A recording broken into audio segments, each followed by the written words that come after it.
Adjust మనం sir అంతే. ఇప్పుడే అక్కర్లేదు. అదే టెస్ట్ చేశాను. ఓకే, అంతే.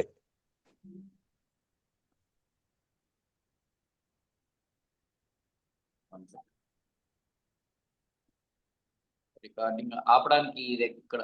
ఓకే, అదే. లేదా పాస్ కొట్టేది.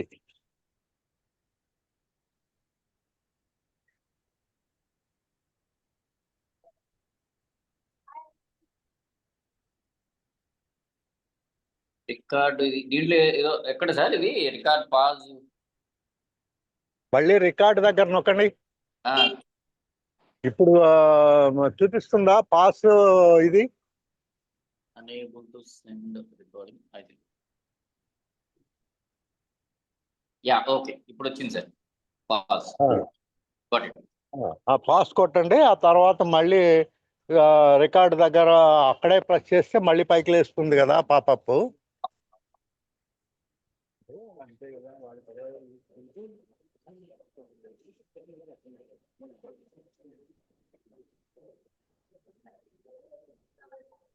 పాస్ చేశారా? చేశాను సార్, పాస్ చేశాను. ఓకే.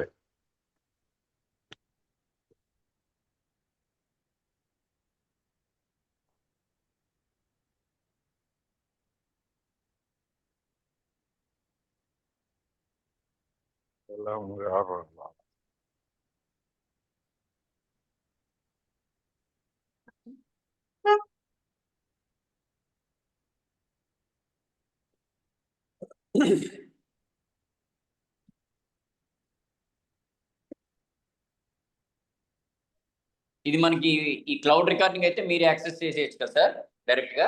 అంతే, నేను చేసేసుకుంటాను ఇక్కడ. ఓకే, అదే జూమ్ లోనే క్లౌడ్ లో రికార్డ్ అయిపోతుంది నాకు. Okay sir. నేను అక్కడే డౌన్లోడ్ కొట్టేసి అక్కడి నుంచే అప్లోడ్ చేసేస్తా, సరిపోద్ది. ఓకే, అలాగే సార్.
చలం గారు, గుడ్ మార్నింగ్.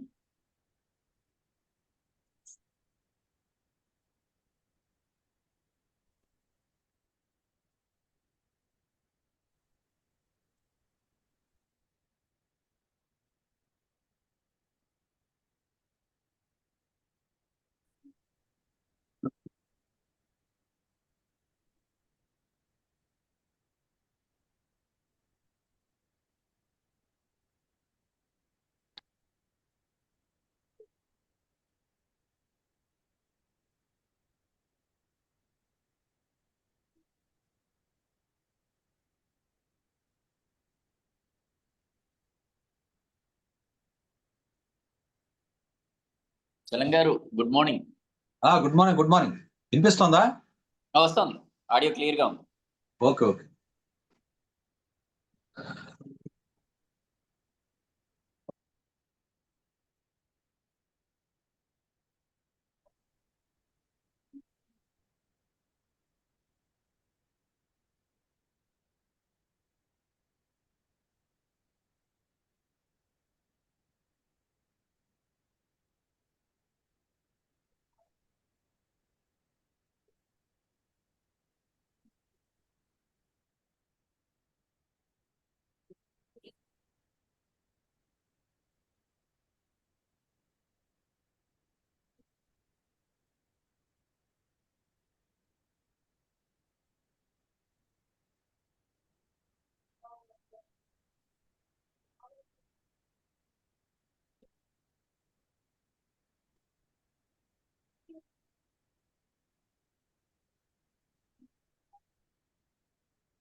శిష్యాలు కొంటున్నాము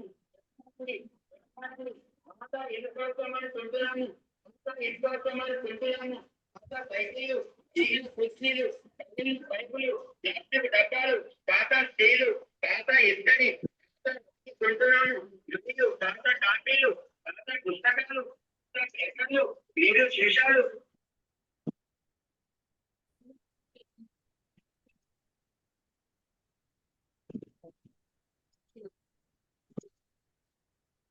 బస్సు చెప్పండి. బస్సు ఆ వాయిస్ ఏంటి ఎవరితో వినిపిస్తుంది? మ్యూట్ లో పెట్టేశారుగా వెనకాల. ఓకే ఓకే మీ వాడు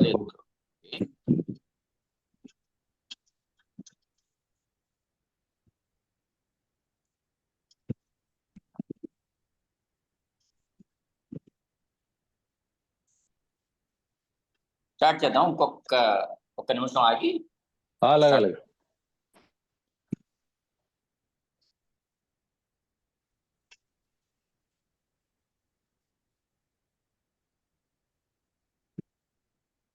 నమస్తే. నమస్తే నమస్తే నాయుడు గారు. వెలుగు వచ్చింది.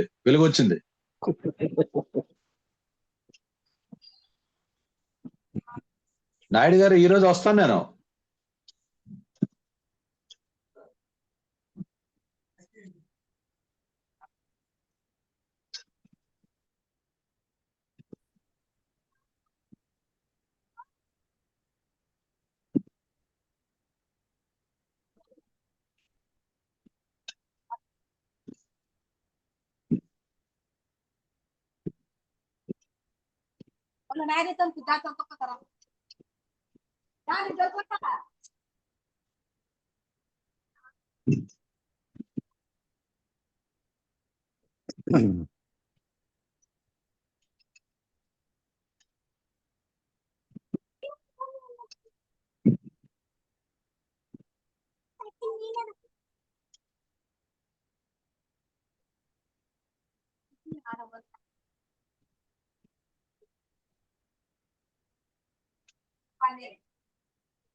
సరే స్టార్ట్ చేసుకుందామా?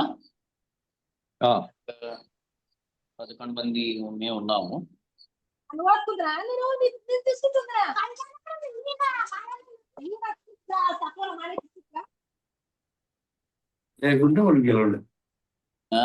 సరే పోతన గారు సార్ స్టార్ట్ చేద్దామా సార్? స్టార్ట్ చేద్దాం. అలాగే అలాగే. పెద్దలందరికీ నమస్కారం. ముందు మీరు రికార్డ్ బటన్ ఆన్ చేయండి. మీ వీడియో ఆన్ చేసుకోండి. ఓకే, మీ వీడియో ఆన్ లో ఉంది. Record button.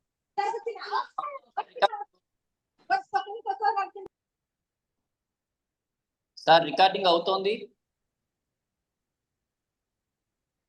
unable to send the request to send. 1 second sir. So బయట వాయిస్ ఎవరిదో వినిపిస్తుంది. అది చేయమని చెప్పండి. అది అంటే అది నా దగ్గర రండి, నేను ఆపుతాను. Okay okay sir 1 second. Regarding pass sir. Pass దగ్గర మళ్ళీ ఆన్. ఎస్ సార్, పాజ్ లో ఉంది సార్. అవుతుందా? ఇప్పుడు పాస్ చేశాను. అది స్టార్ట్ చేస్తాను. కాదు, రికార్డింగ్ అవుతుందా? మీకు అక్కడ చూపిస్తోందా? రికార్డింగ్ అవుతోంది సార్ ఇక్కడ. ఓకే, అయితే స్టార్ట్ చేయండి. పాజ్ లో పెట్టాను ప్రస్తుతానికి. స్టార్ట్ చేస్తున్నాను. స్టార్ట్ చేయండి. అలాగే. పెద్దలందరికీ నమస్కారం. ఆంధ్రప్రదేశ్ అభ్యుదయ రచయితల సంఘం ప్రతి వారం యథావిధిగా నిర్వహించేటటువంటి అంతర్జాల సదస్సుకి అందరికీ కూడా స్వాగతం, సుస్వాగతం. ఇది 225వ సాహిత్య సదస్సు. ఈ సదస్సులో భాగంగా ఈ రోజున మనం కృష్ణాబాయి గారి రచన సాహిత్య సమాలోచనం అనే అంశంపై సాహిత్య విమర్శకులు డాక్టర్ ఎస్ రజనీ గారు ప్రసంగం చేస్తారు. మనకి విషయాలను వివరిస్తారు. అయితే ఈ కార్యక్రమానికి మన మిత్రుడు ఆంధ్రప్రదేశ్ అరసం కార్యనిర్వాహక కార్యదర్శి జిఎస్ చలం గారు దీనికి అధ్యక్షత వహిస్తారు, ఈ కార్యక్రమాన్ని నడిపిస్తారు. సో చలం గారిని ఈ కార్యక్రమాన్ని నడిపించవలసిందిగా అధ్యక్ష స్థానంలో కోరుతూ వారికి పాస్ చేస్తున్నాం.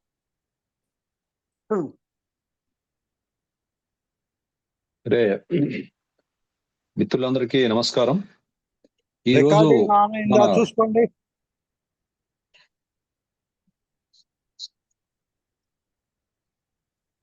గౌతమ్ గారు రికార్డింగ్ అవుతోంది సార్. Okay right కనివ్వండి. అవుతోంది సార్, అవుతుంది. ఈరోజు మన ప్రసంగ పరంపరలో భాగంగా డాక్టర్ ఎన్ రజనీ గారు ప్రముఖ రచయిత్రి, విరసంలో చాలా సుదీర్ఘ కాలం బాధ్యతలు నిర్వహిస్తున్నటువంటి వ్యక్తి. కృష్ణాబాయి గారి రచన, ఆవిడ వ్యాసాలు సాహిత్య సమాలోచన అనే అంశంపై ప్రసంగించడానికి వచ్చినటువంటి రజనీ గారికి స్వాగతం. రజనీ గారు 1965 అక్టోబర్ 10న జన్మించారు వరంగల్ జిల్లాలో. ఇంటర్ ఆంధ్ర మహిళా సభ హైదరాబాద్లోను, డిగ్రీ సిద్దిపేటలోను, ఎంఏ కూడా హైదరాబాద్లోనే చదివారు. ఎంఫిల్ చెన్నై మా ప్రెసిడెన్సీ కళాశాలలో చేశారు. పిహెచ్డి ఉస్మానియా విశ్వవిద్యాలయం నుంచి పట్టా పొందారు. ఆవిడ పిహెచ్డి తొలితరం కథా రచయితలు, స్త్రీల సమస్యల చిత్రణ అనే అంశం మీద పరిశోధన చేశారు. ప్రస్తుతం అసిస్టెంట్ ప్రొఫెసర్ గా డాక్టర్ బిఆర్ అంబేద్కర్ సార్వత్రిక విశ్వవిద్యాలయంలో పనిచేస్తూ ఉన్నారు. ఆవిడ రచనలు ఇంకా ముఖ్యంగా తెలంగాణ అస్తిత్వ సృజన అనేటువంటి వ్యాస సంపుట ఒకటి, అమ్మ కోసం, అమ్మంటే, నాన్న కోసం, కొత్త కెరటాలు, ఇవి ఆవిడ తాలూకా రచనలు. ఇప్పుడు సాహిత్య సమాలోచన అనేటువంటి కృష్ణాబాయి గారి పుస్తకాన్ని ఈ గ్రంథం మీద ఆవిడ ప్రసంగించవలసి ఉంది. ఇది దాదాపు 550 పేజీలు పుస్తకం అది. ఇందులో ఈ గ్రంథం మీద ఈరోజు రజనీ గారు ప్రసంగం ఉంటుంది, మనం విందాం. రజనీ గారు స్వాగతం, మీరు మాట్లాడవచ్చు. నమస్కారం అండి. ముందుగా ఆంధ్రప్రదేశ్ అభ్యుదయ రచయితల సంఘానికి నా కృతజ్ఞతలు తెలుపుతున్నాను, నన్ను ఈ ప్రసంగ పాఠానికి ఆహ్వానించినందుకు. ముఖ్యంగా కృష్ణాబాయి గారి వ్యాసాల గురించి నన్ను మాట్లాడమని కోరగానే, కృష్ణక్కతో నాకున్నటువంటి, కృష్ణక్క అని పిలుచుకునేంత చనువు ఉన్నటువంటి కృష్ణాబాయి గారి వ్యాసాల గురించి మాట్లాడే సందర్భం రావడం నేను చాలా సంతోషంగా భావిస్తున్నాను. అయితే మీరు ముందుగా చెప్పినట్టు విరసంలో నేను సుదీర్ఘకాలం పని చేయలేదండి. విరసంలో కొంతకాలం మాత్రమే నేను మెంబర్గా ఉన్నాను. కృష్ణాబాయి గారితో సన్నిహిత పరిచయం ఉంది, కానీ విరసంలో నేను ఎక్కువగా పనిచేయలేదు. మేడం ఒక్కొక్క నిమిషం, అంటే మీరు చేశారని కాదు, కృష్ణాబాయి గారి గురించి చెప్పాను. ఓకే, అయితే సరే, అయితే ఓకే. అయితే కృష్ణాబాయి గారి వ్యాసాలు అంటే నిజానికి కృష్ణక్కతో ఉన్నటువంటి సాన్నిహిత్యంతో చాలా మాట్లాడిన సందర్భాలు ఉన్నాయి, కానీ ఆమె వ్యాసాలను చదవడం మాత్రం, మీరు ఇప్పుడు ముఖ్యంగా రాచపాలెం చంద్రశేఖర్ రెడ్డి గారు నాకు మొట్టమొదటి చెప్పారు, నువ్వు మాట్లాడాలమ్మా అని. అప్పుడు ఆ పుస్తకం తీసుకొని చదివినప్పుడు నిజంగానే నాకు చాలా, అంటే ఇట్లాంటి అనుభవ జ్ఞానం ఉన్నవాళ్ళు, ఇట్లాంటి సాహిత్యంతో, సంస్థలతో, వ్యక్తిగతంగా కూడా బోలెడన్ని అనుభవాలు ఉన్నవాళ్ళు ఇంకా రాయవలసినటువంటి చాలా కృషి ఉంది అనిపించింది ఈ పుస్తకం చూస్తే. ఈ పుస్తకంలో ఉన్నటువంటి విషయాలను మాత్రం నేను ప్రస్తావిస్తాను. ముందుగా మీ అందరికీ కూడా కృతజ్ఞతలు. కృష్ణాబాయి గారి 547 పేజీల పుస్తకం ఇది. 547 పేజీలు పుస్తకం వ్యక్తిగతము, రాజకీయము, సాహిత్యము, ఈ అన్ని అంశాలతో కూడుకొని ఉంది ఈ పుస్తకం. అంటే ఆమె తన బాల్యం గురించినటువంటి, బాల్యం నుంచి తనకి ఏ రకమైనటువంటి స్నేహాలు ఉన్నాయో, ఏ రకమైనటువంటి సాహిత్య వ్యాసంగాలు ఉన్నాయో, ఏ రకమైనటువంటి సంస్థల్లో పనిచేశారో, బాల్యం నుంచి ఆమె దాదాపుగా 80 ఏళ్ల వయసు వరకు ఆమె జీవితం అంతా కూడా దీంట్లో కనిపిస్తుంది. అంటే జీవితం అంటే ఒక వ్యక్తిగత జీవితమేనా అంటే కాదు, ఆమెతో ఉన్నటువంటి స్నేహాల గురించి చాలా చాలా ఆర్ద్రంగా చెప్పుకుంటుంది. ఆమె ఉన్నటువంటి సాహిత్య సంస్థల పట్ల ఆమె నిబద్ధతను చాటుకుంటుంది. ఆమెకు సాహిత్యం పట్ల ఉన్నటువంటి ఒక ప్రత్యేకమైన దృక్పథాన్ని కూడా చెప్తుంది. అంటే ఇవన్నీ మళ్ళీ మనం ఒక్కొక్కటిగా చూస్తే అవన్నీ మళ్ళీ మనం మాట్లాడుకున్నాం. అయితే ఈ వ్యాసాల్లో నాకు చాలా ముఖ్యంగా కనిపించింది ఏమిటంటే చాలా చిన్న చిన్న వ్యాసాలు. అంటే నిజంగా ఒక పాఠకుడు ఎక్కువగా ఒక లోపలికి సునిశ్చితంగా పోకపోయినటువంటి వాళ్ళకు కూడా ఒక 2 పేజీల వ్యాసంలోనే ఒక అద్భుతమైనటువంటి విషయం ఆమె ఆకట్టుకునేటట్టుగా చెప్పగలిగింది. అది అన్నిటికంటే ముఖ్య విషయం. అయితే ఈ పుస్తకానికి ముందు మాట రాసినటువంటి ముగ్గురు ముందు మాటలను నేను ముందుగా ప్రస్తావించదలుచుకున్నాను. ఒక్కొక్క సవాలుతో మా మేధకి పదును పెట్టి మా జ్ఞానాన్ని పెంచే బాధ్యత తీసుకున్నారు అంటుంది ముదునూరి భారతి గారు. ముదునూరి భారతి గారు ఈ పుస్తకానికి ముందు మాట రాస్తూ అసలు కృష్ణాబాయి గారి గురించి ఏమని చెప్తారంటే, ఒక్కొక్క సవాలుతో మా మేధకి పదును పెట్టి మా జ్ఞానాన్ని పెంచే బాధ్యత తీసుకున్నారు. అలాగే ఈ ముందు మాట కూడా జ్ఞానాన్ని పెంచుకునే క్రమానికి ఉపయోగపడుతుందనే నమ్మకంతోనే ప్రారంభించాను అంటారు. అంటే ఈ వ్యాసాలన్నీ కూడా నా జ్ఞానాన్ని పెంపొందించడానికి ఉపయోగపడతాయి, అందుకోసమని ఆ నమ్మకంతోనే నేను ఈ ముందు మాట రాస్తున్నాను అని ముదునూరి భారతి గారు అంటారు. నిజానికి ఈ రచనలో 1950 నుంచి 2013 వరకు ఆమె రాసినటువంటి వ్యాసాలన్నీ ఉన్నాయి. సమూహంలోని వ్యక్తి మళ్ళీ ఒక సమూహంలోకి ప్రవేశించిన సుదీర్ఘ ప్రయాణం ఇది అని వరవరావు గారు అంటారు. 1960 ప్రాంతంలోనే కాజీపేట ఫాతిమా నగర్లో మొదలైన చర్చలకు సాక్షీభూతమైన ఒక వ్యక్తి అనుభవమే ఈ సాహిత్య వ్యాసాలు. ఒక వ్యక్తి అనుభవం ఎన్ని రకాలుగా ఉంటుంది. కాజీపేటలో మొదలైనటువంటి ఆమె జీవితం, విశాఖపట్నం, విజయవాడ, ఆమె జీవితంలో ఏమేమి సంఘటనలు జరిగాయి, ఎవరెవరు పరిచయం అయ్యారు, కొండపల్లి సీతారామయ్య, కాళోజీ మొదలుకొని ఇంకా ఆమె పరిచయంలో ఆమె జీవితంలో ఉన్నటువంటి ఎంతో వయసుతో ఉన్నటువంటి యంగ్ యువకుల నుంచి ముసలి వాళ్ళ వరకు ఆమె తమ జీవితంలో ఎన్నెన్ని స్నేహాలను పొందిందో, ఆ స్నేహాల వల్ల ఆమె ఏ రకమైనటువంటి అనుభూతిని, ఆమె ఏ రకమైనటువంటి వ్యక్తిగతమైనటువంటి ఎవరో మధ్యలో డిస్టర్బెన్స్ వస్తుంది, అవన్నీ చాలా స్పష్టంగా చెప్తారు. రమణ. ఇంకా వరవరావు గారు తన ముందు మాటలో ఏమని చెప్తారంటే, ఎమర్జెన్సీలో ఒక ఇంటి నుంచి 3 జైల్లో నిర్బంధింపబడితే ఆ ఇంటికి రోజు వచ్చే మరో 2 రచయితలు కూడా జైల్లో పడితే ఆ అనుభవాలు చదివితే అది చరిత్రే కదా అంటారు వీరు. ఆ అనుభవాలన్నీ ఇక్కడ కృష్ణాబాయి గారి రచనా వ్యాసంగంలో ఉన్నాయి, కృష్ణాబాయి గారి సాహిత్య వ్యాసాల్లో ఉన్నాయి. నిజానికి ఆ ఇంట్లో 3 ఎమర్జెన్సీలో అరెస్ట్ అయ్యారు. 3 అంటే వేణుగోపాలరావు గారు, అత్తలూరి గారు, చలసాని ప్రసాద్ గారు. 3 అరెస్ట్ అయితే ఇంకొక 2 రచయితలు ఇంటికి వచ్చేవాళ్ళట. ఆ 2 ఇంటికి వచ్చేవాళ్ళు రావిశాస్త్రి గారు, సివి సుబ్బారావు గారు. వాళ్ళిద్దరు కూడా తర్వాత అరెస్ట్ అయ్యారు. అంటే ఒక జీవితం ఎన్ని అనుభవ శకలాలతో కూడుకొని ఉంటుంది. ఆ జీవితంలో ఉన్నటువంటి ఆ అనుభవ శకలాల్లోంచి కృష్ణాబాయి గారు ఏరుకున్నటువంటి విషయాలు ఏమిటి, ఆ ఏరుకున్నటువంటి విషయాల్లో ఎంత గొప్ప విషయాలున్నాయి, ఎంత సున్నితమైన విషయాలున్నాయి, ఎంత వ్యక్తిగతంగా తనకు దగ్గర చేసే విషయాలున్నాయి, వ్యక్తిగతంగా తనను పరిణతి పొందించిన విషయాలున్నాయి. అవన్నీ కూడా ఆమె ఈ వ్యాసాల్లో చాలా స్పష్టంగా చెప్తారు. ఇక కళ్యాణరావు గారు ఇంకొక ముందు మాట రాశారు. ఆయన అంటారు, మాట్లాడే రచనలంటే నాకు చాలా ఇష్టం.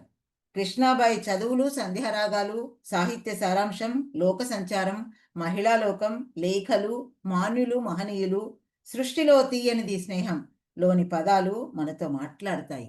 మన ఎదురుగా నిలుచునో కూర్చునో మాట్లాడుతున్నట్టుంటుంది. అందుకని కృష్ణాబాయి గారి రచనలు అంటే నాకు ఇష్టమని కళ్యాణరావు గారు చెప్తారు. అంటే ఈ 3 ముందు మాటల సారాంశమే కృష్ణాబాయి గారి సాహిత్య సమాలోచన అనే వ్యాసాల సంపుటి. ఈ సాహిత్య సమాలోచన అనేటటువంటి వ్యాసాల సంపుటి 557 పేజీలతో కూడుకుని ఉంటే, నిజానికి చదువులు, సంధ్యారాగాల్లో ఆమె వ్యక్తిగత జీవితం ప్రారంభమైంది. ఆమె వ్యక్తిగత జీవితాన్ని గురించి మాట్లాడుతుంది. ఇంకా తర్వాత చాలా అంటే ఆమె రాసినటువంటి ఆ వ్యాసాల పరంపర ఒక్కసారి చదివితే, చదువులు, సంధ్యారాగాలు, సాహిత్య వ్యాసంగం, ముందు వెనకలు, లోక సంచారం, మహిళా లోకం, చైతన్య తరంగాలు, కొన్ని జాబులు, మాన్యులు, మహనీయులు, సృష్టిలో తీయనిది స్నేహం, ఇట్లా 9 రకాలుగా వర్గీకరించి ఈ 9 రకాలైనటువంటి 9 రకాల పద్ధతుల్లో ఆమె రాసినటువంటి రచనలన్నీ దీంట్లో పొందుపరచబడ్డాయి. ఆ 9 రకాల రచనల్లో చదువులు సంధ్యారాగాలు అనేది తన జీవితానికి, తన బాల్యానికి సంబంధించినటువంటిది. నిజానికి తన బాల్యం ఎట్లా గడిచింది, తాను వేణుగోపాలరావు గారిని పెళ్లి చేసుకున్న తర్వాత తన జీవితం ఎట్లా గడిచిందో అవన్నీ కూడా ఆమె చాలా స్పష్టంగా వివరిస్తారు దాంట్లో. ఆమె ఒక భూస్వామ్య కుటుంబంలో పుట్టింది, కానీ తర్వాత క్రమంలో ఆమె కమ్యూనిస్టు భావజాలంతో సన్నిహిత్యమైంది. కమ్యూనిస్టు భావజాలంలో ఉన్నటువంటి బూర్జువా ధోరణిని వ్యతిరేకించింది. ఆ వ్యతిరేకించే క్రమంలోనే ఆమె విప్లవ రచయితల సంఘంలో సభ్యురాలైంది. విప్లవ రచయితల సంఘంలో ఆమె చివరి వరకు కూడా కొనసాగుతూ ఉంది. విప్లవ రచయితల సంఘానికి ఆమె కార్యవర్గ సభ్యులుగా కూడా ఉంది. అట్లా ఆమె కొనసాగుతూ చాలా కాలంగా ఆమె విప్లవ రచయితల సంఘాన్ని తన నిబద్ధతతో తను విప్లవ రచయితల సంఘానికి తాను ప్రతినిధిని, విప్లవం మాత్రమే సాధించగలదు అనేటటువంటి విషయాన్ని కూడా ఆమె స్పష్టంగా తన ప్రతి రచనలో చెప్పింది. ఇక సాహిత్య వ్యాసంగాలకు వస్తే కుటుంబరావు గారి గురించి, చలం గురించి, రవిశాస్త్రి గారి గురించి, ఉప్ప లక్ష్మణరావు గారి గురించి ఆమె చాలా చాలా వ్యాసాలు రాసింది.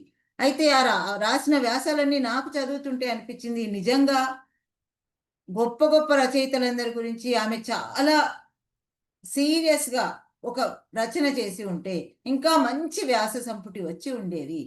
ఉన్నప్పుడు నాకు అనిపించినటువంటి కొన్ని విషయాలు అంటే, ఆమె రచన ఇంకా లోతుగా చేసి ఉంటే, దాని మీద ఇంకొంచెం తీవ్రమైన కృషి చేసి ఉంటే ఒక అద్భుతమైనటువంటి సాహిత్య రచన వ్యాసంగాల పరిశోధన పుస్తకం వచ్చి ఉండేది.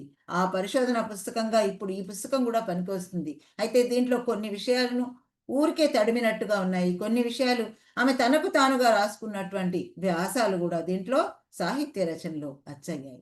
అయితే ఇక్కడ పుస్తకం గురించి మాట్లాడుతున్నప్పుడు, కృష్ణక్క గురించి మాట్లాడుతున్నప్పుడు, కృష్ణాబాయి గురించి మాట్లాడుతున్నప్పుడు ఇంకొక విషయం కూడా చెప్పాలి. నేను అనుకోకుండా కృష్ణాబాయి గారి ఇంటికి వెళ్ళినప్పుడు వైజాగ్లో చాలా చిన్నతనంలో, దాదాపు ఇంటర్మీడియట్ వయసులో నేను వెళ్ళినప్పుడు వాళ్ళ లైబ్రరీ అంటే కృష్ణాబాయి గారి ఇల్లు అంటే కృష్ణాబాయి గారు, వేణుగోపాలరావు గారు, విజయ్ గారు, చలసాని ప్రసాద్ గారు కలిసి ఉండే ఇల్లు. అది కూడా వాళ్ళు ఒక కొత్త ఒరవడిని చూపించారు. 2 కుటుంబాలు కలిసి ఒకే ఇల్లుగా మనగలగడం అనేది ఇప్పటి సమాజంలో ఎంత చాలా సంక్లిష్టతతో కూడుకున్నది. కానీ అంత సంక్లిష్టత లేకుండా వాళ్ళ జీవితాల్ని గడిపారు. వాళ్ళ పిల్లలు, వీళ్ళ పిల్లలు అని కాకుండా మొత్తంగా ఒకే కుటుంబంగా గడిపినటువంటి ఆ కుటుంబానికి నేను వెళ్ళాను. ఆ కుటుంబానికి వెళ్ళినప్పుడు వాళ్ళ లైబ్రరీ, అది చలసాని ప్రసాద్ లైబ్రరీ అయి ఉండొచ్చు, కృష్ణాబాయి గారి లైబ్రరీ అయి ఉండొచ్చు. ఆ లైబ్రరీలో నేను కూర్చొని పుస్తకం చదువుతూ ఒక పుస్తకాన్ని ఒక రోజులోనో 2 రోజుల్లోనో పూర్తి చేశాను. చేసినప్పుడు ఆమె ఇంటర్మీడియట్లో నేనున్నాను. ఇంటర్మీడియట్ అయిపోయి డిగ్రీకి వచ్చే వయసులో. అప్పుడు కృష్ణాబాయి గారు చాలా సంతోషపడింది. రజనీ, ఎంత బాగా చదువుతున్నావు నువ్వు, ఒక రోజంతా పుస్తకం చదువుతున్నావు, ఇట్లానే నీ చదువును కొనసాగించు అని ఆ రోజు ఆమె నాకు ప్రేరణ ఇచ్చింది. నిజంగా అది ఈ రోజు గుర్తు చేసుకోవాలి. అంటే కృష్ణాబాయి గారి గురించి మాట్లాడుతున్నప్పుడు అది గుర్తు చేసుకోవాలి. అట్లా ఇంటి నిండా పుస్తకాలుండి ఆ పుస్తకాలన్నీ కూడా తనకి అందుబాటులో ఉండి, కృష్ణాబాయి గారు వేరే వేరే పనుల వల్ల బహుశా వాటి మీద ఇంకా పరిశోధన దృష్టి పెట్టి ఉంటే బాగుండేది అని ఆమె రాసినటువంటి కొన్ని వ్యాసాలు చదివితే నాకు అనిపించినటువంటి భాగం. ఇక ముందు మాటలు, వెనుక మాటలు కొన్నిటికి రాశారు. తర్వాత లోక సంచారం, ఆమె ఎక్కడెక్కడ తిరిగిందో, ఆమె తిరిగినటువంటి ప్రాంతాల గురించి, పర్యటన గురించి రాశారు. మహిళల గురించి రాశారు. ఆమె రాసినటువంటి కొన్ని ఉత్తరాలు, ఆ ఉత్తరాలు బంగోరే గారికి, లేకపోతే ఇంకా మిత్రులకు రాసినటువంటి ఉత్తరాలన్నీ కూడా దాంట్లో కనిపిస్తాయి. అయితే ఉత్తరాల్లో కూడా చాలా స్పష్టంగా తన అభిప్రాయం చెప్పినటువంటి సందర్భం కనిపిస్తుంది.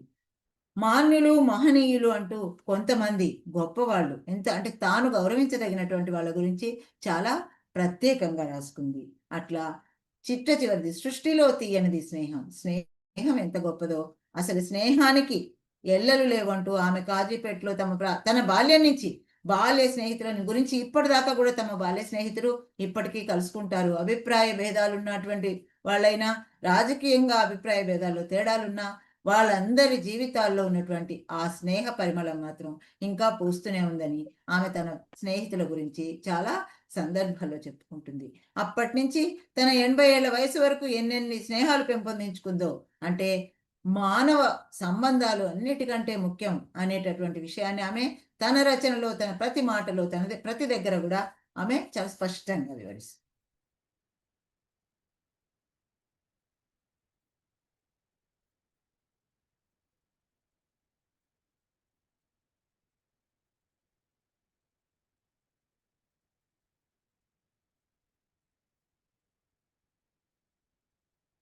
సాహిత్య నియమాలు అని ఒక వ్యాసం రాస్తుంది. అంటే నిజంగా ఇది ఎవరినో విమర్శించడానికో ఎవరినో అనడానికో చెప్పడం లేదు, కానీ సాహిత్య అకాడమీ అవార్డుల గురించి మాట్లాడుతూ, అంటే కృష్ణాబాయి గారి రచనల్లో ఇంకొక విషయం ఏంటంటే చాలా సూటిగా నిక్కచ్చిగా ఏ విషయమైనా ఏ అభిప్రాయమైనా ఆవిడ తన రచనల్లో చెప్పింది. ఆ చెప్పిన క్రమంలో సాహిత్య నియమాలు ఉంటాయి అని, సాహిత్య నియమాలు అని ఆ వ్యాసానికి హెడ్డింగ్. కానీ ఆ వ్యాసానికి హెడ్డింగ్ పెట్టినటువంటి ఆ సాహిత్య నియమాలు లోపలికి వెళ్తే చాలా ఆశ్చర్యంగా సాహిత్య అకాడమీ అవార్డు కొడవటిగంటి కుటుంబరావు గారి తార అనేటటువంటి ఒక నవలకు వచ్చింది. అప్పుడు కృష్ణాబాయి గారి అభ్యంతరం ఏమిటంటే, నిజంగా తార అనే నవల అంత గొప్ప నవల కాదు, కొడవటిగంటి కుటుంబరావు గారి పూర్తి రచనలలో కూడా సాహిత్యంలో కూడా అంత గొప్ప రచన కాదు, కానీ తారకు ఎందుకు ఇచ్చారు అని ఆమె దాని గురించినటువంటి వ్యాసంలో కొన్ని విషయాలు చాలా ఖచ్చితంగా వినవలసినటువంటి మాటలు, తెలుసుకోవాల్సినటువంటి మాటలు చెప్తుంది. ఎందుకు ఈ మాట అంటున్నానంటే, సాహిత్య రచన చేయడం ఒకటైతే సాహిత్యాన్ని విమర్శించేటప్పుడు, సాహిత్య అకాడమీ అవార్డుల గురించి మాట్లాడేటప్పుడు కూడా కొన్ని అంశాలను దృష్టిలో పెట్టుకోవాలి అనే విషయాన్ని ఆమె ఆనాడే ప్రస్తావించింది. ఆ ప్రస్తావించిన సందర్భం చూడండి. కొడవటిగంటి కుటుంబరావు గారి తారకు సాహిత్య అకాడమీ అవార్డు రావడం పట్ల కృష్ణాబాయి గారి విమర్శ ఆలోచించవలసినదే. చదువు, బెదిరిన మనుషులు, ఐశ్వర్యం వంటి వాటికి కాకుండా తారను వెలికి తీసి బూజు దులిపి బహుమతి ఇవ్వడంలో వారి ఉద్దేశం అగాధంలాగే తోచింది అంట. అంటే అప్పుడు సాహిత్య అకాడమీ ఎవరున్నారు, ఎందుకు ఇది జరిగింది అనేటటువంటి వాళ్ళని విమర్శించడం నా ఉద్దేశం కాదు, కానీ మొత్తంగానే అవార్డుల గురించి, మొత్తంగానే సాహిత్య అకాడమీ కానీ ఏదైనా కానీ ఎంత నిష్ణాతంగా పరిశీలించవలసినటువంటి అవసరాన్ని గురించి ఆమె ఆనాడే చెప్పింది. ఉద్దేశం అగాధంలాగే తోచింది అంటారు, కానీ తర్వాత గుర్తొచ్చింది అని మళ్ళీ ఆవిడే అంటారు. రూల్స్కు నిబంధనలకు బానిసల్లాగా కట్టుబడి ఉండే మన పరిపాలనా యంత్రాంగపు ఒక భాగమే కదా అకాడమీ అంటారు. అంటే వాళ్ళ రూల్స్, వాళ్ళ నియమాలు ఏమున్నాయో తెలియదు, అకాడమీ కూడా దానిలో భాగమే కదా అంటుంది అని. అయితే దీంట్లో రెండు విషయాలు ఉన్నాయి. నిజమైన సాహిత్యానికి రావాల్సిన గుర్తింపును సరిగ్గా ఇవ్వకపోవడం. ఆమె గుర్తించిన విషయం ఏమిటంటే, నిజమైన సాహిత్యానికి రావాల్సిన గుర్తింపు జరగలేదు. కుటుంబరావు గారికి ఇవ్వదలుచుకుంటే కూడా కుటుంబరావు గారు వేరే నవల్లో ఉన్నటువంటి విలువలు, వేరే నవల్లో ఉన్నటువంటి పరిణతి దీంట్లో లేదు, కానీ దీనికి ఎందుకు ఇచ్చారో నాకు అర్థం కావడం లేదని ఆమె ప్రశ్నించింది. పరిపాలనా యంత్రాంగం సాహిత్య నియమాలు ఏర్పరిస్తే వాటిలో చాలా లోపాలున్నాయి. ఆ లోపాలు ఏమిటో కూడా ఆమె చెప్తుంది. ఈ విషయాలను మనం ఇప్పటికీ కూడా పరిగణనలోకి తీసుకోవడం లేదని నాకు అనిపించింది. అంటే ఆమె వ్యాసం, ఆ కాలపు వ్యాసం చదివితే ఇప్పుడు నాకు అనిపించింది, నిజంగా ఇప్పుడు కూడా అట్లాంటి నియమాలు పాటించడం లేదేమో కొంత అని అనిపించింది. రచయిత పేరు గుర్తుకు వచ్చి ఆ రచయిత పుస్తకం 100 పేజీలు మించకుండా 50 పేజీలకు తగ్గకుండా ఉంటే దానికి ఇవ్వాలనుకున్నారు వాళ్ళు. ఈ బహుమతుల తీరు గమనిస్తే బహుళ సంఖ్యలో ఉన్న ఉత్తమ రచనల కన్నా, ఉత్తమ కథల కన్నా సాదా రచనలను మాత్రమే అకాడమీ ప్రచురణలుగా తీసుకుంటుంది అని ఆమె దాంట్లో ఒక మాట మాట్లాడింది. అంటే ఒక వాక్యం రాసింది. ఆ వాక్యంలో ఇంకా ఏమని రాసింది, బ్రాకెట్లో రచయితలు ఈ కిటుకును గుర్తించాలి. ఈ వ్యాసం రాసినటువంటి సంవత్సరం 1971 వసుధలో రాసినటువంటి వ్యాసం ఇది. అంటే ఈ వ్యాసంలో ఆమె రచయితలు గుర్తించాలి అన్న మాట వాడింది. అంటే రచయితలు నిజంగా ఎట్లా ఆలోచిస్తున్నారు, ఒక అకాడమీ అవార్డు కోసమో లేదు ఏదైనా ఒక అవార్డు కోసమో ఆలోచించేటప్పుడు ఒక తమ సాహిత్య రచనలో ఉన్నటువంటి విషయం ఏమిటి, ఆ సంగతి ఏమిటి ఆలోచించాలి. అంటే కొడవటిగంటి కుటుంబరావు గారిని తక్కువ చేయడం కాదు ఇక్కడ, కానీ కొడవటిగంటి కుటుంబరావు గారి తారకు వచ్చినటువంటి దాని పట్ల ఆమె తన అభ్యంతరాన్ని 1971 వసుధలోనే తెలిపింది.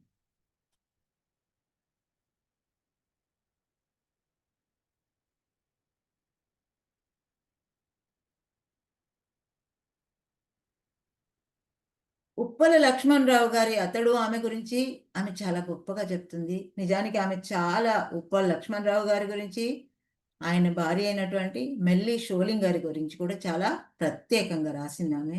ఆ రాసినటువంటి విషయాలను కూడా నేను చెప్తాను. ఉప్పల లక్ష్మణరావు గారి గురించి, అతడు ఆమె గురించి చెప్తూ, ఉత్తమ చైతన్యం తగిలించిన చాలా మంది రచయితల జీవితాలు చీకటిమయంగా ఉంటాయి, కానీ ఉప్పల లక్ష్మణరావు జీవితం భిన్నమైనటువంటిది. అతడు నిజంగా చాలా గొప్ప విలువల్ని ప్రతిపాదించాడు. జీవిత విలువల పట్ల ఆసక్తి, నమ్మకం అపారంగా కలిగించాడు. కమ్యూనిస్టు చైతన్యాన్ని, విలువలను చాలా స్పష్టంగా ఉప్పల్ లక్ష్మణరావు గారు చెప్పారు. దాంట్లో నిజానికి కొన్ని పాత్రల గురించి కూడా ఆమె ప్రశ్నిస్తుంది. ఆ కొన్ని పాత్రల గురించి ప్రశ్నిస్తూ తల్లి తరానికి, బిడ్డల తరానికి వచ్చినటువంటి ఆ వైరుధ్యాన్ని గురించి కూడా, తండ్రి ఎన్ని తప్పులు చేసినా తండ్రిలోని బలహీనతలను తాను కాపాడుతూ, తన బలహీనతల్ని ఒప్పుకుంటూ తండ్రిని ప్రేమిస్తుంది. ఆ ప్రేమిస్తూ ఉన్నటువంటి ఒక నెక్స్ట్ తరం, ఆ తర్వాతి తరం కూతురు ఏమంటుందో చూడండి. అమ్మా, నువ్వు ఇంకా నాన్నను ప్రేమిస్తూనే ఉన్నావా అని అడిగినప్పుడు అప్పుడు శాంతం చెప్తుంది, ప్రేమ ఎన్నిపాళ్ళో, ప్రణయం ఎన్నిపాళ్ళో, రాజీతత్వం ఎన్నిపాళ్ళో, అలవాటు ఎన్నిపాళ్ళో నాకే స్పష్టంగా తెలియదు. అంటే ఒక మానవ జీవిత సంక్లిష్టతలో ఒక స్త్రీ పాత్ర ఎన్ని రకాలుగా ఆలోచిస్తుంది అనేది శాంతం ద్వారా లక్ష్మణరావు గారు అనిపిస్తారు. అంటే లక్ష్మణరావు గారు మాట్లాడినటువంటి ఆ మాటని చాలా స్పష్టంగా ఒక మనిషి తన జీవితంలో కూడా సంక్లిష్టతనంతా సులభంగా స్వీకరించలేడు. నువ్వు ఇంకా ప్రేమిస్తున్నావా అని ప్రతినిధి అయినటువంటి కూతురు మాట్లాడిన ప్రశ్నకు అంత సులభమైనటువంటి సమాధానం తల్లి దగ్గర లేదు. తల్లి దగ్గర రకరకాలైనటువంటి భావాలు ఉన్నాయి. ఆ భావాలన్నీ ఈ వాక్యంలో స్పష్టంగా కనిపించాయి. అది లక్ష్మణరావు గారి గురించి ఈమెకున్నటువంటి, కృష్ణాబాయి గారికి ఉన్నటువంటి అభిప్రాయం. ఆయన స్త్రీ పాత్రలన్నీ గొప్ప వ్యక్తిత్వం, చైతన్యం పుణికిపుచ్చుకున్నవే. లక్ష్మణరావు గారు అచ్చమైన కమ్యూనిస్టు. 100కి 100 పాళ్ళు అలాగే బతికారు. తన రచనలలో కమ్యూనిస్టు విలువలను ప్రతిపాదించారు. చిన్న విషయం నుంచి పెద్ద విషయం దాకా, తిండి రుచుల నుండి మహోన్నత మానవ సంబంధాల వరకు అన్నిట్లోనూ ఆయన కమ్యూనిస్టు విలువల్ని చాటారు అని ఆయన గురించి చాలా ప్రత్యేకంగా చెప్పుకుంటారు కృష్ణబాయి. ఇక నిజానికి లక్ష్మణరావు గారు, నాకైతే ఇది బహుశా నేను చదివినా కూడా నేను పట్టించుకోలేదో లేక నేను గ్రహించలేదో తెలియదు, కానీ ఉప్పల్ లక్ష్మణరావు గారి భార్య మెల్లి షోలింగర్ అని, ఆమె జర్మన్ జాతీయురాలని, వీళ్ళిద్దరూ కలిసి రష్యాలో వివాహం చేసుకున్నారని, ఈ విషయాలన్నీ కూడా కృష్ణాబాయి గారి పుస్తకం చదివితేనే అర్థమైంది. ఆ మెల్లి షోలింగర్ జర్మన్ జాతీయురాలు, లక్ష్మణరావు గారి భార్య, వీళ్ళిద్దరూ రష్యాలో పెళ్లి చేసుకున్నారు. అయితే ఆ కాలంలో మెల్లి ఏ రకమైన భారతీయ నియమాలకు లొంగలేదట. లక్ష్మణరావు గారిని పెళ్లి చేసుకున్నటువంటి ఆమె ముందుగానే ఇక్కడ భారతీయ సత్యాగ్రహంలో పాల్గొంది, భారతీయ జాతీయోద్యమంలో పాల్గొంది. కానీ ఆమె ఇక్కడి భారతీయ నియమ నిబంధనలకు లొంగకుండా ఎవరో ఒక పెళ్లి కార్డు రాసిస్తే కూడా, లేదు ఎవరో ఒకళ్ళు ఇన్విటేషన్ పంపిస్తే కూడా మిసెస్ లక్ష్మణరావు అని పంపిస్తే, నా పేరు మెల్లి షోలింగర్ గానే మీరు నన్ను పిలవండి, మేమిద్దరం వివాహం చేసుకున్నాము, మా ఇద్దరి మధ్య భార్యాభర్తల సంబంధం ఉంది, కానీ నన్ను మాత్రం నా వ్యక్తిగతమైనటువంటి అస్తిత్వంతో పిలవండి అని ఆమె చెప్పింది అని ఆ విషయాన్ని కూడా ఇక్కడ కృష్ణాబాయి గారు ప్రస్తావించారు. మెల్లి షోలింగర్ గారు 8 నెలలు వేలూరు జైల్లో శిక్ష అనుభవించారు. సత్యాగ్రహంలో 18 నెలల పాటు కఠిన కారాగారవాసం కూడా అనుభవించింది. సర్వసమానత్వం గల రష్యాలో పెళ్లి చేసుకున్నాం, నా పేరు మెల్లి షోలింగర్ అని జవాబిచ్చిందట. అంటే అప్పుడు ఒక స్త్రీ తన వ్యక్తిగతమైనటువంటి అస్తిత్వాన్ని ఏ రకంగా ప్రతిపాదించిందో అక్కడ ఉప్పల్ లక్ష్మణరావు గారి మీద తన అభిమానంతో పాటు మెల్లి షోలింగర్ గారి గురించి కూడా చాలా ప్రత్యేకంగా ప్రస్తావించింది.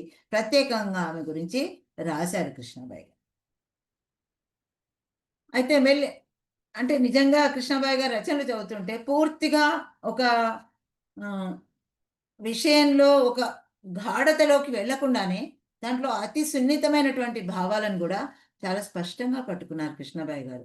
ఆ మెల్లి షోలింగర్ జర్మన్ జాతీయురాలు. ఆమె అక్కడ పెరిగినటువంటి, ఆమె జర్మన్లోనే లక్ష్మణరావు గారు అక్కడ బాటనీలో చదవడానికి వెళ్తే, బాటనీలో రీసెర్చ్ చేయడానికి వెళ్తే అక్కడ కలిసి వివాహం చేసుకున్నారు. ఆమె ఇక్కడ భారతదేశానికి వచ్చి ఆమె ఏమంటుంది, మంచు కురవని క్రిస్మస్ ఏమిటి అంటుందట. అంటే క్రిస్మస్ అంటేనే మంచు కురవాలి కదా, ఇక్కడ భారతదేశంలో క్రిస్మస్ జరుగుతుంది కానీ మంచు కురవడం లేదని ఆమె అన్నదని చాలా సున్నితమైనటువంటి విషయాన్ని కూడా మనకు తెలియజెప్పారు. అయితే తన మాతృదేశం గురించి ఏదో గొప్పగా నేను అక్కడ ఎందుకో ఉండలేకపోయానని అనుకోలేదు ఆమె. ఇక్కడ భారతదేశంలో ఆమె అన్ని రకాలైనటువంటి కష్టాలు పడింది. అట్లా ఆ మెల్లి గురించి రాస్తూ నిరాడంబరత, నిష్కలంకత, ఔదార్యం, సేవాభావం కలిగినటువంటి మెల్లి చాలా గొప్ప సేవ చేసింది మనకు అని ఆమె చెప్తుంది. అట్లా కృష్ణాబాయి గారు చెప్తూనే లక్ష్మణరావు గారు ఏ మాట అన్నదో కూడా చెప్తుంది. మెల్లి షోలింగర్ చనిపోయిన తర్వాత నన్ను ఒక మనిషిగా మలిచి మంచి కమ్యూనిస్టుగా తీర్చిదిద్ది సంఘంలో నిలబెట్టిన శ్రీమతి మెల్లి షోలింగర్ దివ్య స్మృతికి ప్రేమాంజలితో అంటూ లక్ష్మణరావు గారు అతడు ఆమె 3వ భాగాన్ని ఆమెకు అంకితం ఇచ్చారట. అంటే ఈ విషయం కూడా కృష్ణాబాయి గారి పుస్తకం చదివితే, కృష్ణాబాయి గారి సారస్వత సమాలోచన చదివితే చాలా స్పష్టంగా అర్థమవుతుంది.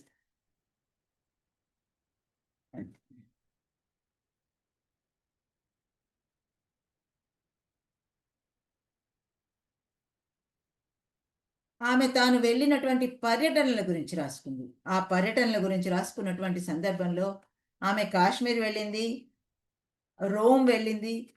ఈ ప్రాంతాలన్నిటి గురించి కూడా కృష్ణాబాయి గారి వర్ణన, కృష్ణాబాయి గారు ఏ విధంగా తాను ఆలోచించింది చెప్తుంది. కాశ్మీరుని కాంగ్రెస్ అయినా బీజేపీ అయినా ప్రశాంతంగా ఉండనివ్వలేదు. అంటే కాశ్మీరు లోయకు వెళ్ళినప్పుడు ఆమె తనకు అనిపించినటువంటి భావాలని ఈ విధంగా అనుకుంది. కాశ్మీర్ని కాంగ్రెస్ అయినా బీజేపీ అయినా ప్రశాంతంగా ఉండనివ్వలేదు. మే 15, 2012న ఆమె కాశ్మీర్ ప్రయాణం చేశారు. ఢిల్లీ నుంచి శ్రీనగర్ దాకా జీలంపై హౌస్ బోట్లో మకాం పెట్టారు. ఆ హౌస్ బోట్లో ఆమెకి నిజంగా ఆమె అక్కడ ఉన్నటువంటి ఆ ప్రాంతం అంతా వెళ్తూ మనను కూడా తీసుకువెళ్తుంది. ఆ హౌస్ బోట్లో ఆమె వెళ్తూ ఉన్నటువంటి ఆ పర్యటనం వివరాలన్నీ కూడా మనకు చెప్తుంది. హజరత్ అలీ షైన్ మసీదులో ఆడవాళ్ళకి ప్రవేశం లేదు. ఆ ప్రవేశం లేని ఆడవాళ్ళకి ప్రవేశం లేని ఆ విషయాన్ని గురించి చెప్తూ, ఆ మసీదులో గాజు పెట్టెలో మహమ్మద్ ప్రవక్త వెంట్రుక ఉంటుందట. ఆ గాజు పెట్టెలో మహమ్మద్ ప్రవక్త వెంట్రుక పెట్టారు. ఆ వెంట్రుక పెట్టారని చెప్పి వెంటనే ఆ మహమ్మద్ ఈ సాంప్రదాయాన్ని ఈ విధంగా విమర్శిస్తారు. మహమ్మద్ వెంట్రుకకి ఉన్న గౌరవంలో 100వ వంతు కూడా స్త్రీలకు ఇవ్వలేదు అని వాళ్ళ గురించి విమర్శిస్తుంది. అంటే ఒక వెంట్రుకకి ఇచ్చినటువంటి గౌరవం కూడా స్త్రీలకు ఇవ్వలేదు, స్త్రీలకు ప్రవేశం లేదు అని ఆమె ఆ ప్రాంతానికి వెళ్ళినప్పుడు ఆ విషయాన్ని చూసి ఆమె బాధపడుతుంది. ఆ విషయాన్ని తన వ్యాసంలో రాసుకుంది. ఇక హౌస్ బోట్ కుర్రాడు రియాజ్ అనేవాడితో చాలా బాగా మాట్లాడుతూ ఆ పిల్లవాడితో ఆ కాశ్మీర్ లోయ గురించి మాట్లాడుతుంది. ఇప్పుడు అది కల్లోల లోయ కాదు, కాశ్మీరీ లోయ కల్లోల లోయ కాదు అని, ఖచ్చితంగా కల్లోల లోయ కాదు అనడానికి వీలు లేదంటుంది. ఆ పిల్లలతో, అక్కడ ఉన్నటువంటి పిల్లలతో అక్కడి వ్యక్తిగతమైనటువంటి సంభాషణ చేస్తుంది. అక్కడ యువతరం ఎట్లా ఉంది అని సంభాషణ చేస్తుంది. అయితే ఆ యువతరాన్ని గురించి కూడా ఇక్కడ కృష్ణాబాయి గారి అబ్జర్వేషన్ చూడండి. అక్కడ సినిమాలు చూసే యువత తక్కువే, సినిమా పోస్టర్లు కూడా ఎక్కువగా కనిపించలేదు. అంటే ఇక్కడి యువతకి అక్కడి యువతకి ఆమె ఆ తేడాని కనిపెట్టింది. అక్కడ హౌస్ బోట్లో పనిచేస్తున్నటువంటి ఆ రియాజ్ గురించి కూడా ఆమె మాట్లాడింది.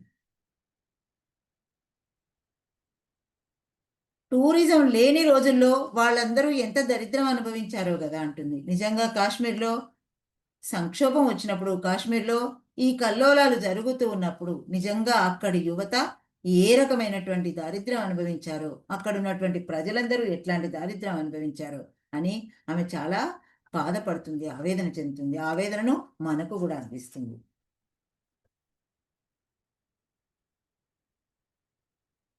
అక్కడ ఒక శంకర దేవాలయం చూసిందట. ఆ శంకర దేవాలయం చూసి ఆమె ఆశ్చర్యంగా, అంటే ఆమెకి అక్కడ ఉన్నటువంటి శంకర దేవాలయం చూడగానే ఆమెకు అనిపించినటువంటి ఒక అభిప్రాయం, మతాన్ని ఇక్కడి దాకా మోసుకొచ్చిన శంకరాచార్యుడు శిల్పులను ఎందుకు తీసుకురాలేదు అని ఒక వ్యంగ్యంగా అక్కడ మాట్లాడుతుంది ఆవిడ. దాల్ లేక్ విహారం చాలా అద్భుతమైనటువంటిది అంటుంది. ప్రకృతిని ప్రేమించే వాళ్ళు, ప్రకృతిలో లీనమైన వాళ్ళు వినమ్రంగా ఉంటారేమో అంటారు ఒకచోట కృష్ణాబాయి.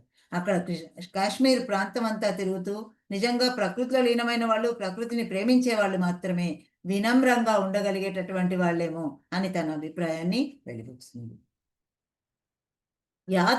యాత్రికులకు మాత్రమే సుందర కాశ్మీరు, అక్కడ ఉండేటటువంటి కాశ్మీరు ప్రజలకు సుందర కాశ్మీరా, వాళ్ళకు రోజు రోజు కల్లోలాలు జరుగుతున్నాయి, రోజు రోజు సంక్షోభం జరుగుతుంది.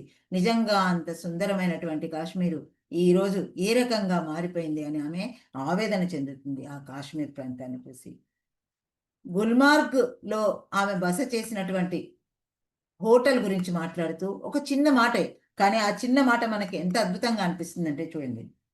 బస చేసిన హోటల్ చాలా ఖరీదైనది, దాంట్లో పనిచేసే కుర్రాళ్ళు నిరుపేదలు అనే మాట వాడుతుంది. అంటే నిజంగా ఈ లైన్లు వినగానే నాకు అనిపించింది, ఆ ఆలోచన రావడం ఎవరికి వస్తుంది? నిజమైనటువంటి కమ్యూనిస్టులకు మాత్రమే ఆ ఆలోచన వస్తుంది. నిజంగా బాధపడింది అక్కడ ఉన్నటువంటి నిరుపేదలందరూ కూడా, పనిచేసే వాళ్ళంతా కూడా నిరుపేదలే, కానీ అక్కడ ఉన్నటువంటి ఆ హోటల్ మాత్రం చాలా ఖరీదైనది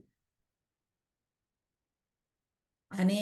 కాశ్మీర్ సౌందర్యాన్ని గురించి మనమంతా ఇంత మాట్లాడుకుంటున్నాం, కానీ కాశ్మీరీలు వాళ్ళ హక్కుల కోసం పోరాడుతున్నారు. ఇంతటి అద్భుత సౌందర్యాన్ని ఆస్వాదిస్తూ కూర్చోలేరు కదా.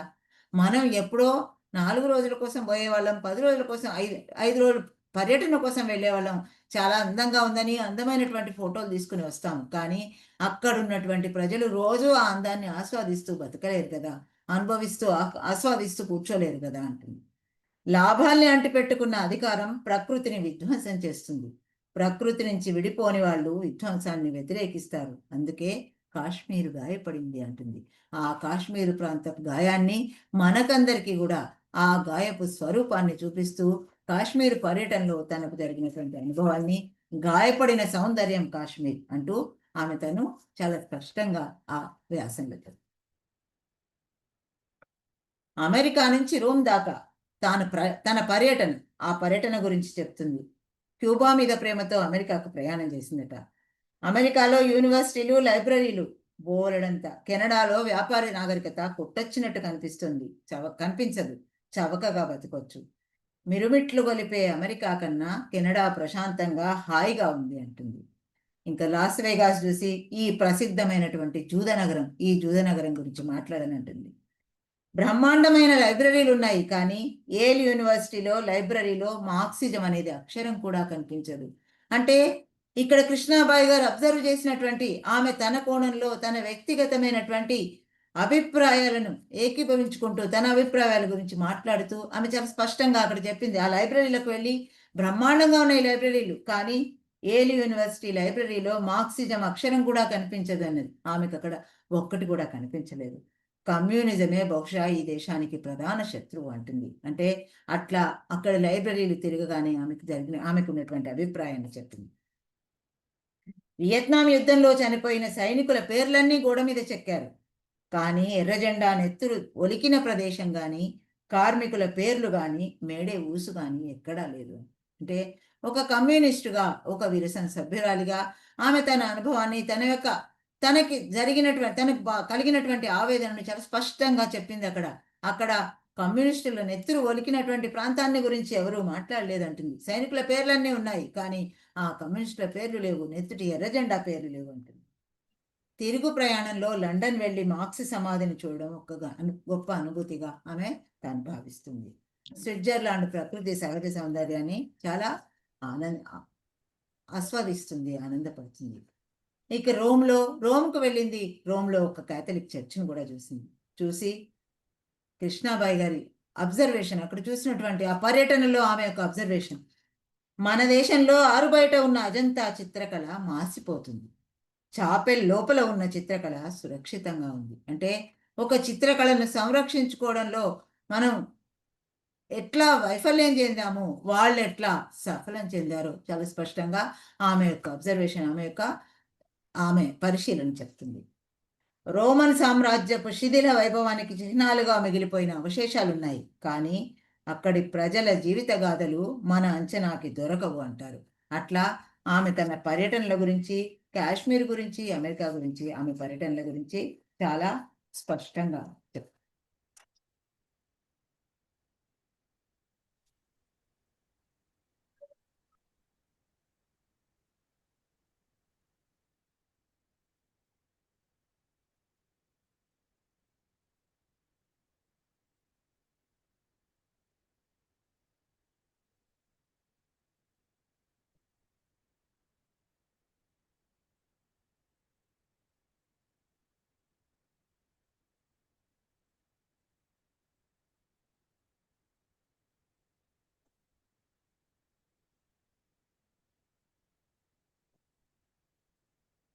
తన చదువులు, సంధ్యారాగాల్లో ఆమె తన జీవితాన్ని గురించి కూడా మాట్లాడుతుంది. ఆ చిన్నప్పటి జీవితాన్ని గురించి మాట్లాడుతున్నప్పుడు తాను కూడా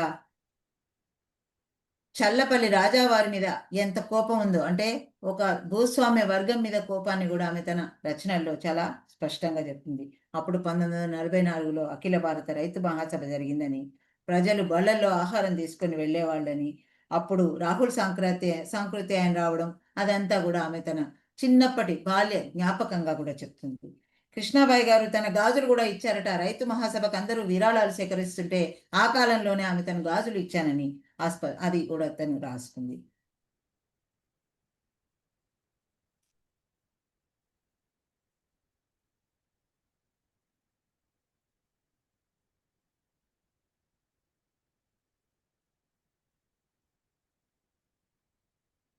అందరూ తెలుగు సాహిత్య విమర్శలో ఒక దశాబ్దం పాటు స్తబ్దత పేరుకుపోయిందంటారు. 1955 నుంచి 65 దాకా ఒక స్తబ్దత అని చాలా మంది సాహిత్య విమర్శకులు చెప్తారు. కానీ ఇది కొంతవరకే నిజమని కృష్ణాబాయి గారు అంటారు. అంటూ తను ప్రజల మనిషి గురించి, అప్పటి వచ్చినటువంటి రచన వ్యాసంగాల గురించి చాలా చెప్తూ, సింహగర్జన వచ్చింది, మృత్యుంజయులు వచ్చింది, జాతీయోద్యమం, కమ్యూనిస్టు ఉద్యమాలు, ఇవన్నీ కూడా ప్రజల మనిషి 1955లోనే వెలువడింది. కానీ ఇది స్తబ్దతా కాలం అని కొందరు విమర్శకులు అంటారు. అది సరైనటువంటిది కాదు అని ఆమె చాలా స్పష్టంగా తన వ్యాసంలో వివరిస్తుంది.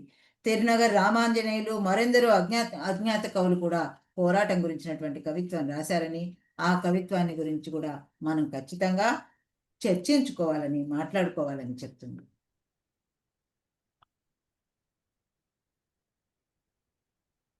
అయితే అదే సమయంలో 1960ల తర్వాత వచ్చినటువంటి సాహిత్యంలో వచ్చినటువంటి కొన్ని రచనల గురించి, నవలల గురించి, ముఖ్యంగా స్త్రీ రచయిత్రుల గురించి ఆమె ఒక మాట కూడా అంటారు.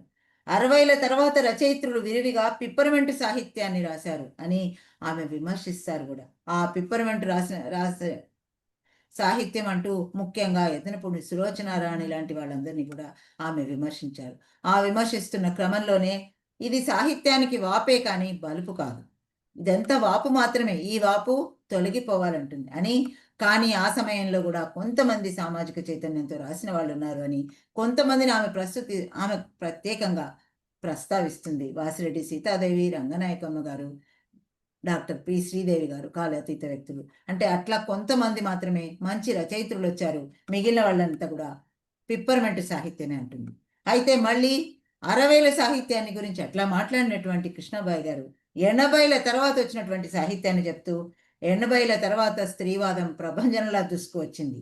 తరతరాల యుగ యుగాల స్త్రీల వేదన, తపన గొప్ప కవితా వస్తువులు అయ్యాయి అని, 60ల స్త్రీ వచన రచనకి 80ల స్త్రీల కవిత్వానికి పొంతనే లేదు ఉంటుంది. 60ల స్త్రీలు నిజంగా వాళ్ళు ఏం రాశారు, వాళ్ళు రాసినటువంటి ఒక ఊహాలోకాల వర్ణన అంతా కూడా ఆమె విమర్శిస్తుంది.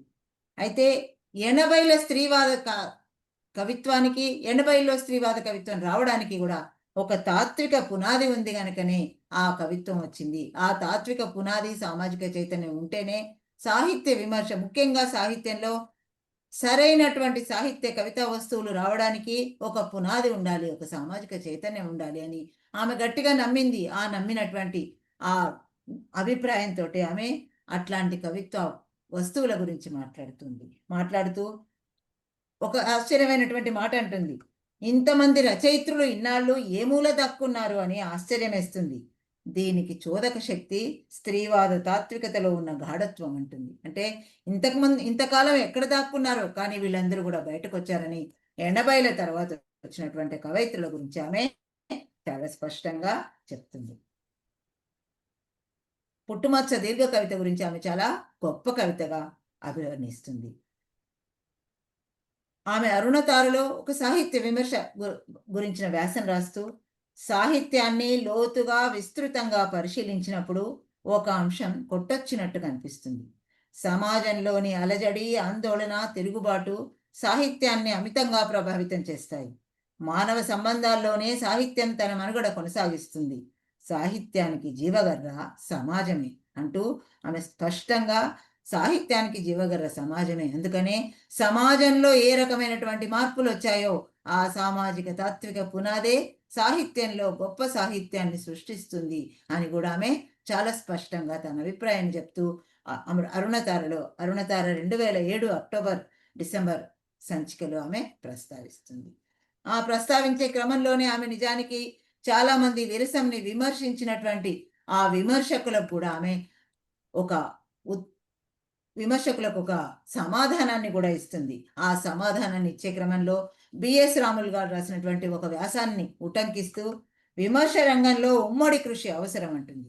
విమర్శ రంగంలో విరసం అరసం కూడా ఏమీ చేయలేదు అని ఆయన అన్న మాటకి విమర్శ రంగంలో విరసం చేసినటువంటి కృషిని వివరిస్తూనే ఆ కృషితో పాటుగా ఉమ్మడి కృషి అవసరం, అందరము కలిసి చేయవలసినటువంటి అవసరం ఉంది అని ఆమె చాలా స్పష్టంగా చెప్తుంది. ఆ చెప్తున్న క్రమంలో ఆమె లూస్ అని ఏ మాట అన్నాడో కూడా చెప్తుంది. విప్లవానికి కరపత్రాలు, వాల్ పోస్టర్లు, ఊరేగింపులు, మీటింగులు, ఉద్యమాలు, పోరాటాలు అన్నీ కావాలి, కానీ సాహిత్యం చాలా అవసరం, ఎందుకంటే అది సాహిత్యం కనుకనే అన్నాడు. అందుకని లూసన్ అన్నటువంటి మాట ప్రకారంగా సాహిత్యం కూడా అవసరమే, విప్లవానికి ఇవన్నీ ఎంత అవసరమో సాహిత్యం కూడా అంత అవసరమే అనే అభిప్రాయం చాలా స్పష్టంగా ఇక్కడ వెలిబుచ్చుతుంది. సామాజిక జీవితంలో సాహిత్యానికి మహోన్నత స్థానం ఇస్తుంది మార్క్సిజం. అట్టడుగు కులాల కళారూపాలని ఎన్నింటినో కమ్యూనిస్టులే పైకి తెచ్చారు. 15 ఆగస్టు స్వాతంత్రం తర్వాత నక్సల్బరీ ఉద్యమం ఒక ముఖ్యమైన మలుపు. తీవ్రమైన సమస్యల మీద స్పందించడం విరసానికి ఉగ్గుపాలతో వచ్చిందే అని వీటన్నిటికీ ఉదాహరణగా అసలు విరసం ఏమీ చేయలేదు అన్నప్పుడు చాలా చాలా ఆమె ఉదాహరణలు ఇస్తూ ఒక ఢాజావు కవిత రాసినటువంటి వాళ్ళు కూడా విరసం కవులే. విరసం కవులు రిజర్వేషన్ల మీద చాలా స్పష్టంగా ఉద్యమించారు. రిజర్వేషన్ల మీద చాలా స్పష్టమైనటువంటి అవగాహన ఉంది. ఆ అవగాహన ఉన్న క్రమంలో రిజర్వేషన్ల కోసం రిజర్వేషన్లు వ్యతిరేకిస్తూ వచ్చినటువంటి ఒక అగ్రవర్ణాల ఉద్యమానికి వ్యతిరేకంగా ఢాజావు అనే కవిత వచ్చిందని, ఆ ఢాజావు అనేటటువంటి కవిత చాలా స్పష్టంగా రిజర్వేషన్ల కావాలి అని, రిజర్వేషన్లను ఎట్లా సమర్థించాలో రాసిందని చాలా స్పష్టంగా వరవరరావు గారి ఢాజావు కవితను ఆమె ప్రస్తావిస్తుంది. విప్లవ దృక్పథం ఉన్నటువంటి రచయితల గురించి కూడా ఆమె స్పష్టంగా చెప్తుంది. విప్లవ దృక్పథం ఉన్న రచయితలు కులం గురించి, జీవితం మీద దానికున్న పట్టును గురించి చాలా స్పష్టమైన అవగాహన కలిగి ఉంటారు. అందుకనే ఆ స్పష్టమైన అవగాహనతోనే వారు రచనలు చేస్తారు. కాబట్టి వాళ్ళని విమర్శించేటప్పుడు ఆలోచించవలసి ఉంది అని ఆమె స్పష్టంగా చెప్తుంది. కులమైన స్వర్గమైన సమాజంలోని అంతర్భాగాలే. సాహిత్యాన్ని అంటిపెట్టుకుని ఉన్నట్టే సాహిత్య విమర్శ కూడా సాహిత్యాన్ని అంటిపెట్టుకునే ఉంటుంది, ఉండాలి కూడా.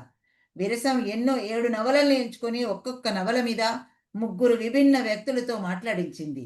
7 నవలలు, 7 జీవిత శకలాలు. మూస విమర్శకు పూనుకోవద్దనే ఆలోచన విరసంది అని ఆమె స్పష్టంగా ఎవరైతే విమర్శించారో విరసంని వాళ్ళకి స్పష్టమైనటువంటి సమాధానం కూడా ఇచ్చింది. అంటే ఇక్కడ ఎందుకు కృష్ణాబాయి గారి సాహిత్య వ్యాసాల్లో ఈ విషయాన్ని చాలా స్పష్టంగా చెప్పాలి అంటే, ఆమె ఒక వ్యక్తిగతంగా ఎవరైనా విమర్శించే వాళ్ళు ఉంటే, ఒక సంస్థను విమర్శిస్తే ఆ విమర్శను ఆమె సిద్ధపడలేదు. ఒక సంస్థ చేసినటువంటి కృషిగా విరసం కృషిని ఆమె చాలా స్పష్టంగా తెలియజెప్తూ ఎవరెవరు ఏ ఏ సందర్భాల్లో చేశారో అవన్నిటిని కూడా ఆమె ప్రస్తావించింది. అందుకనే ఏ కృషి అయినా ఉమ్మడిగా జరగాలని కోరుకుంది. ఇట్లానే ఒక సంక్లిష్టమైనటువంటి సమయంలో త్రిపురనేని మధుసూదన్ రావు గారు చనిపోయాక త్రిపురనేని మధుసూదన్ రావు గారి గురించి ఆయన ఇంటర్వ్యూ అని చెప్తూ ఒక వ్యాసం ఆంధ్రజ్యోతిలో వచ్చింది. ఆ ఆంధ్రజ్యోతిలో వచ్చిన వ్యాసం మీద మళ్ళీ దానికి సమాధానం, అట్లా చర్చలు వచ్చాయి.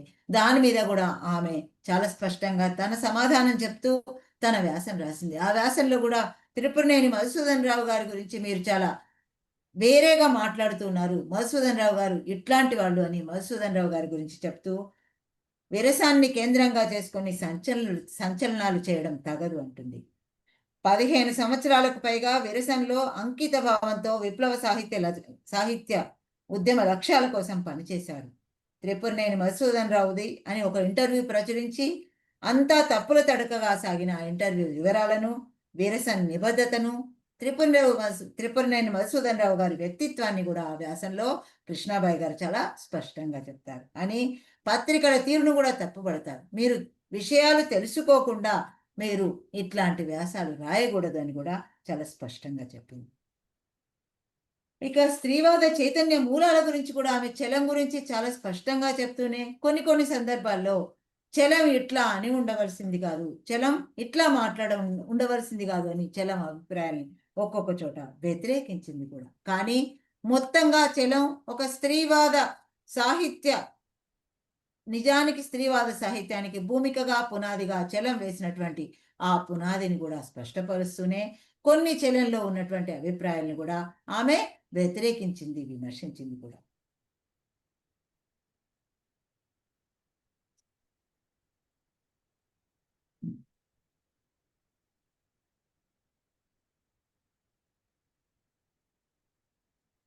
కృష్ణాబాయి గారికి కుటుంబరావు గారంటే, చలం అంటే, రావిశాస్త్రి గారంటే, ఈ రచయితలందరంటే కూడా చాలా ప్రత్యేకమైన అభిమానం.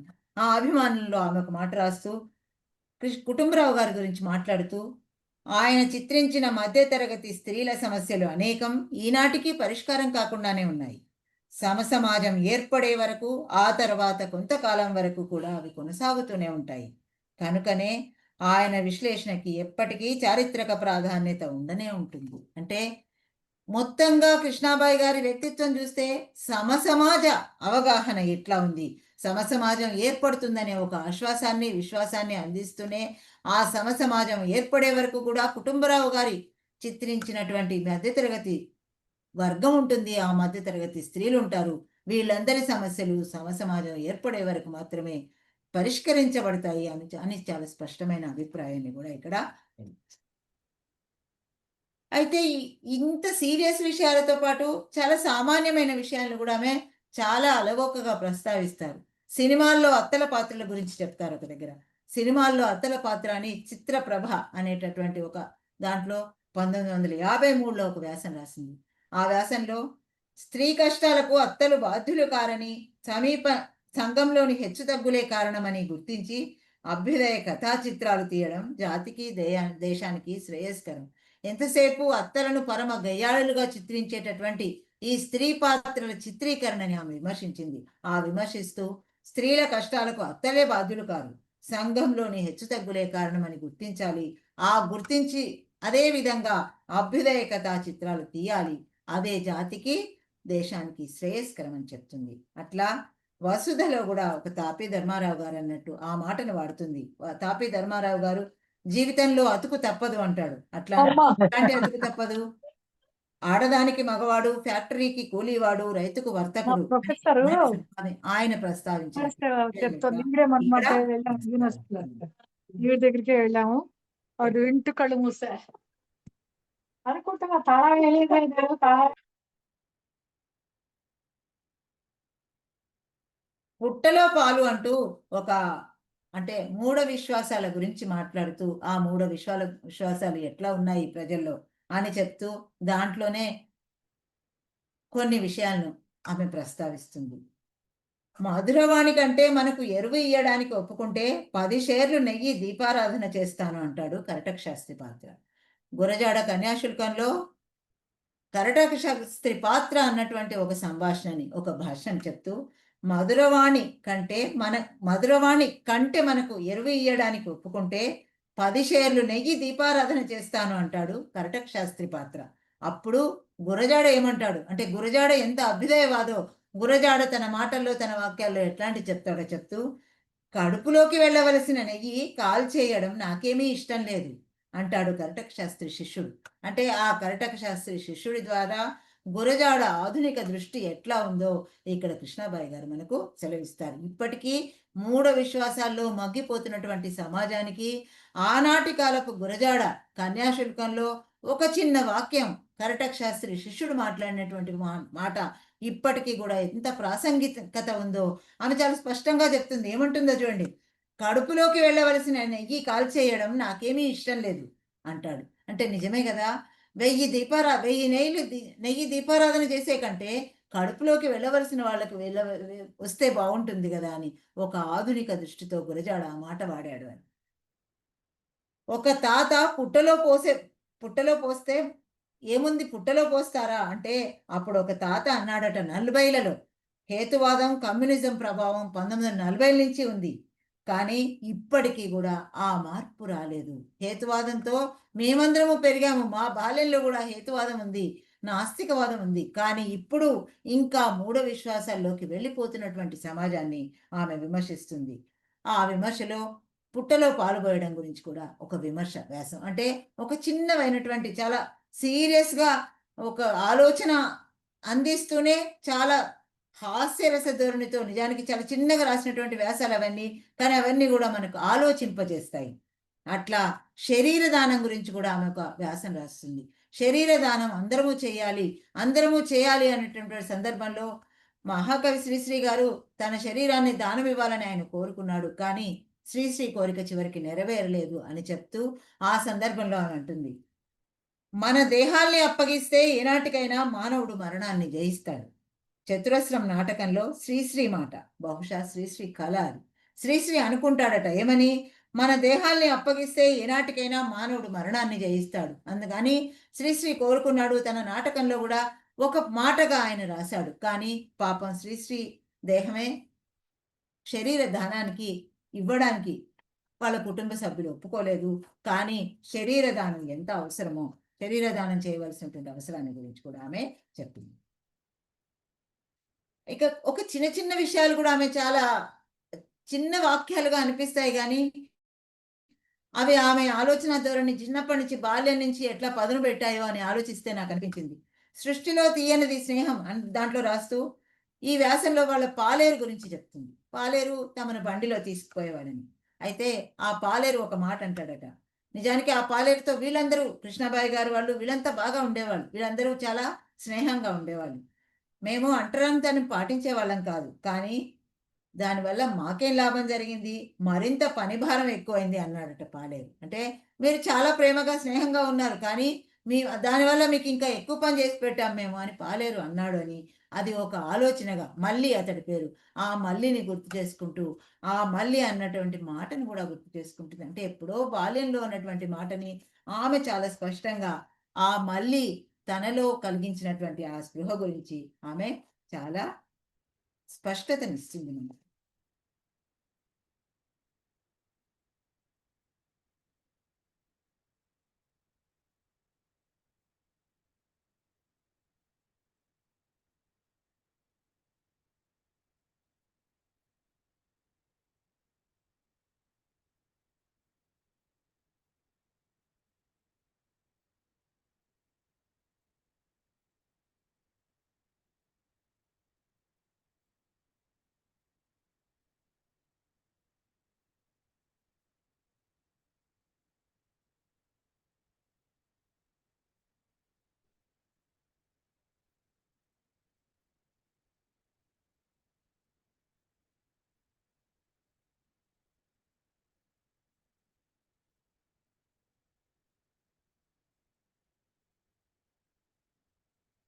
చలం బిడ్డల శిక్షణ గురించి మాట్లాడుతూ ఆమె బిడ్డల శిక్షణ నిజంగా చలం ఆ కాలంలో బిడ్డల శిక్షణ గురించి అంత అద్భుతంగా రాశారు. బిడ్డల శిక్షణ ఆ రకంగా చేసి ఉంటే బాగుండేది అని అనుకుంటూనే ఆమె ఒక మాట అంటుంది, ప్రతి కుటుంబంలో దీన్ని పట్టించుకుంటే బిడ్డలెంత సుఖపడతారు, కానీ ఆచరణ చాలా కష్టం. ఎంతో ఓర్పు సంస్కారం కావాలి. ఈ శిక్షణ అంటే ఎంతో ఇష్టపడిన నేనే ఆవగింజలో ఆరో భాగం కూడా ఆచరించలేకపోతున్నానే అని తనకు తాను తన గురించి తాను ఆలోచించుకుంటుంది ఆవిడ. అంటే కృష్ణబాయి గారు తను ప్రతి రచన తను చదివినటువంటి విషయాన్ని తను రాసినటువంటి విషయాన్ని తనకు ఆపాదించుకొని ఎన్ని మాటలు మాట్లాడుతుందో అది నాకు చాలా అద్భుతంగా అనిపించింది. ఆ అద్భుతమైనటువంటి విషయాల గురించి చెప్తూ ఒక చిన్న కథ అని, నిజంగా ఈ కథ ఎవరిదో కూడా తెలియదు కానీ ఆమె రాసుకున్నటువంటిది పేజీ 99లో ఒక హాస్పిటల్లో ఒక గదిలో 2 మంచాలు ఉన్నాయి. 4 ఏళ్ల నుండి మంచాలకు కట్టబడిన దీర్ఘరోగులు ఉన్నారు ఆ గదిలో. వాళ్ళు కదిలితే బ్రతకరు. అందులో ఒక రోగి మంచం కిటికీ పక్కనే ఉంది. అతను కిటికీలో నుండి తాను చూస్తున్న దృశ్యాలన్నింటినీ ప్రక్కతనికి చెప్తూ ఉండేవాడు. ఒక అమ్మాయి చక్కని దుస్తులు ధరించి వెళ్తోంది. తల నిండా రంగురంగుల పూలు. చిన్నపిల్లలు చెంగున గెంతుతూ బడికి పోతున్నారు. ఇలా ఎన్నో. ఇవన్నీ వింటుండబట్టే ఆ రోగి బ్రతికి ఉన్నాడు. కిటికీ వద్ద రోగికి గుండె జబ్బు. ఆ నొప్పి వచ్చినప్పుడు ఒక మాత్ర వేసుకుంటే తగ్గిపోతుంది. రోజు నర్సు ఒక మాత్ర అతని దగ్గర పెట్టి వెళ్ళేది. రెండవ రోగి ఒకరోజు రాత్రి ఆ మాత్రను కాజేస్తాడు. ఎందుకు? అతడేదో చాలా అందమైన దృశ్యాలను చూస్తున్నాడు, నేను కూడా చూడాలి, ఈయన మాత్ర వేసుకోకపోతే నేను చూడగలుగుతానని ఆ రెండవ రోగి ఆ మాత్రను కాజేస్తాడు. రాత్రి వేళ గుండె నొప్పి వచ్చి మాత్ర లేనందున చనిపోతాడు కిటికీ దగ్గర రోగి. మర్నాడు ఈ రోగి తన మంచం కిటికీ పక్కకు మార్పించుకొని ఎంతో ఆశతో బయటి జీవితం చూడాలనుకుంటాడు. ఏముంది? తెల్లటి గోడ కనపడుతుంది. చిన్న కథ అయినా ఎంతటి హృదయ విదారకం. మొదటి రోగి కల్పనాశక్తి, రెండవ అతనికి ఆశ, నిరాశ. ఈ కథ రచయిత వివరాలేవి గుర్తులేవట, కానీ చదివింది రాసుకున్నారు కృష్ణాబాయి గారు. నిజానికి ఆ కథ చదివితే, చిన్న కథ, అది రాసుకున్నారు కాబట్టి నాకు కూడా మీకందరికీ కూడా చదివి వినిపించాలనిపించింది. ఆ కథలో ఒక ఆశ, నిరాశ, ఒక దృశ్యం, లేని దృశ్యాన్ని ఆయన ఎంత తనకు తానుగా ఒక గొప్పగా భావన పొందాడు అనే విషయాన్ని కూడా చెప్పడం కోసం.